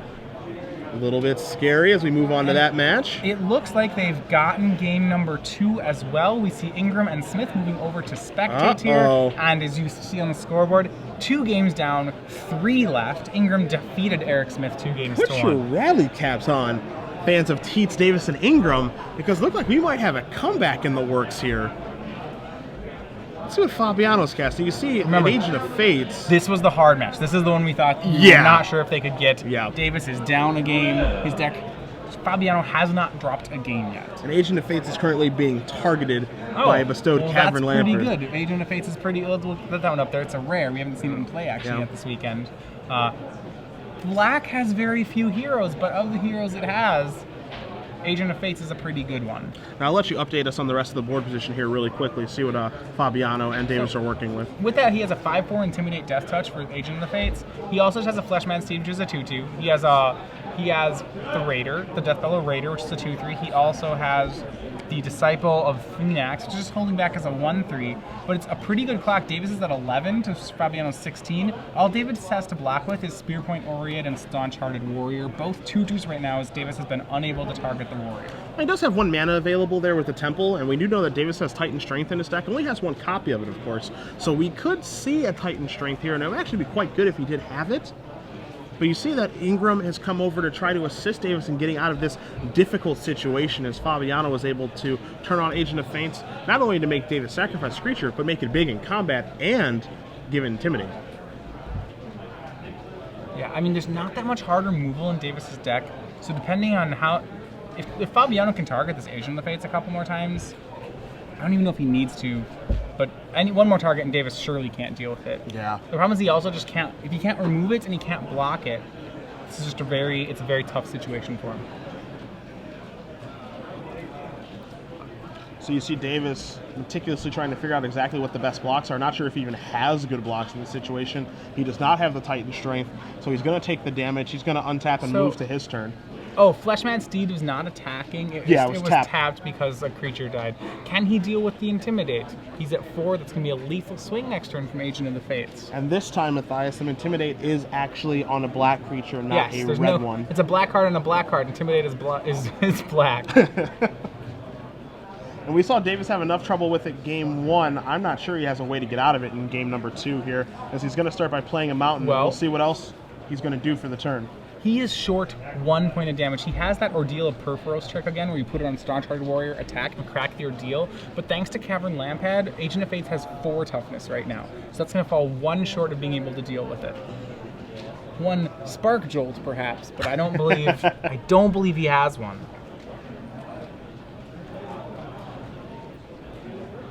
So right, Jim. Could decide. Remember, Fabiano, 2-0 win. Very first round he had a 2-0 win over Max Tietze. Then he had a 2-0 win over Peter Ingram. Now up a game on Jim Davis. We watched him draft. Started red, couldn't decide on the second color. Has breezed through these finals. And there's the trick. Yep. So Well, no, the trick is going to work. Oh, well, yeah, you mentioned the toughness. It is three. Yeah, the it's one pinata is shard. going to break. Yeah, Yeah. It's still a great. So for those of you, Ordeal doesn't actually have to trigger 3 times by itself when it gets a counter. It just checks to see if the creature has 3 or more counters on it. So thanks to that, he just basically gets a free lightning strike and putting 3 counters on his guy. It's a really strong combo. Yeah. The problem here is the Intimidate creature, which, he does take down a Deathbell Raider, but he's not able to take down the Agent of Fates with 4 toughness because he's just 1 short, as you mentioned. Does he have any time defeats? That would be the removal spell right now, which he has 1 time defeat in his deck. That's a removal spell which he wouldn't, if he had, he would use here. He wouldn't be happy about it, but it would at least answer Agent of Fates. Yeah, I mean, that's what matters. But again, answering Agent of Fates is just part 1, because why Bestow is such a great ability is that the Cavern Lamper would come in, and it has Intimidate. And then Davis will drop to 1. Down to 2. Well, you get to gain 3. Oh, no, but the time defeat doesn't happen. Yep. Now I think, this is interesting, because I think, caught a glimpse of Davis's hand, I think he has a Destructive Revelry in his hand. All right. Well, that would do it. Yeah, and if that's the case, this one is not over. Now, Fabiano... Unless he targets it again. Yeah, Fabiano's confirming with his teammate. Here's Hammer of Perforos. That's pretty good. So now he can make... He has enough mana to make a Hasty Poo. Make a 3/3 haste. So there's your Hasty Artifact Enchantment Gullum token. That should be enough. And Fabiano says, everybody into the red zone. So Davis can deal with that Agent of Fates just straight up. He can blow up the land pad and block it and kill it. Unfortunately, due to the Hammer of Perforos, he will still take 5, and he only has 4 life points to work with. Assuming that Fabiano, I guess he doesn't have to attack with everybody, but as long as Fabiano makes the correct attacks here. Now, just to confirm, if the land pad dies, the land pad, because it's an aura right now, even though it's a creature card, it will not tap the Fleshman Steed. Oh, the intricacies of Bestow. If that did work, then Davis could go to 1. Yeah. But then he'd have to be... Well, then he'd attack with the other. Yeah, but also he'd have to try to beat the Hammer, which it looks like it's going to be pretty hard to do over the course of this game. So everything looks like it's going Fabiano's way right now, as Davis is sitting here contemplating, can I get out of this situation? You see the Destructive Revelry in his hand. Yep, he does have the Destructive Revelry, but that Hammer of Perforos should be enough to seal the game for Fabiano. Remember that Hammer was his first pick of the entire draft. He originally tried to draft red around it, an aggressive red deck. He actually didn't really get there with an aggressive red deck. He ended up with much more of a mid-range black-red deck. But as you see right now, the card is just solid enough on its own that while it's best in an aggressive deck, it can really be played in any red archetype and still be decent. Yeah, card quality very high in Fabiano's deck. His good cards are very good, and I think that Davis is coming to the conclusion that there's nothing I can do, and he's going to extend the hand. Gerard Fabiano, Curtis Sheu, and Eric Smith are your Star City Games Team Sealed Worcester champions. All right, so they entered the final round with an advantage of 4-2, having won each round 2-1. They got up in round 3, but then a rally came back. A rally started coming out from the other side, from Davis, Tietze, and Ingram, and they needed 5 games in a row to win it. They got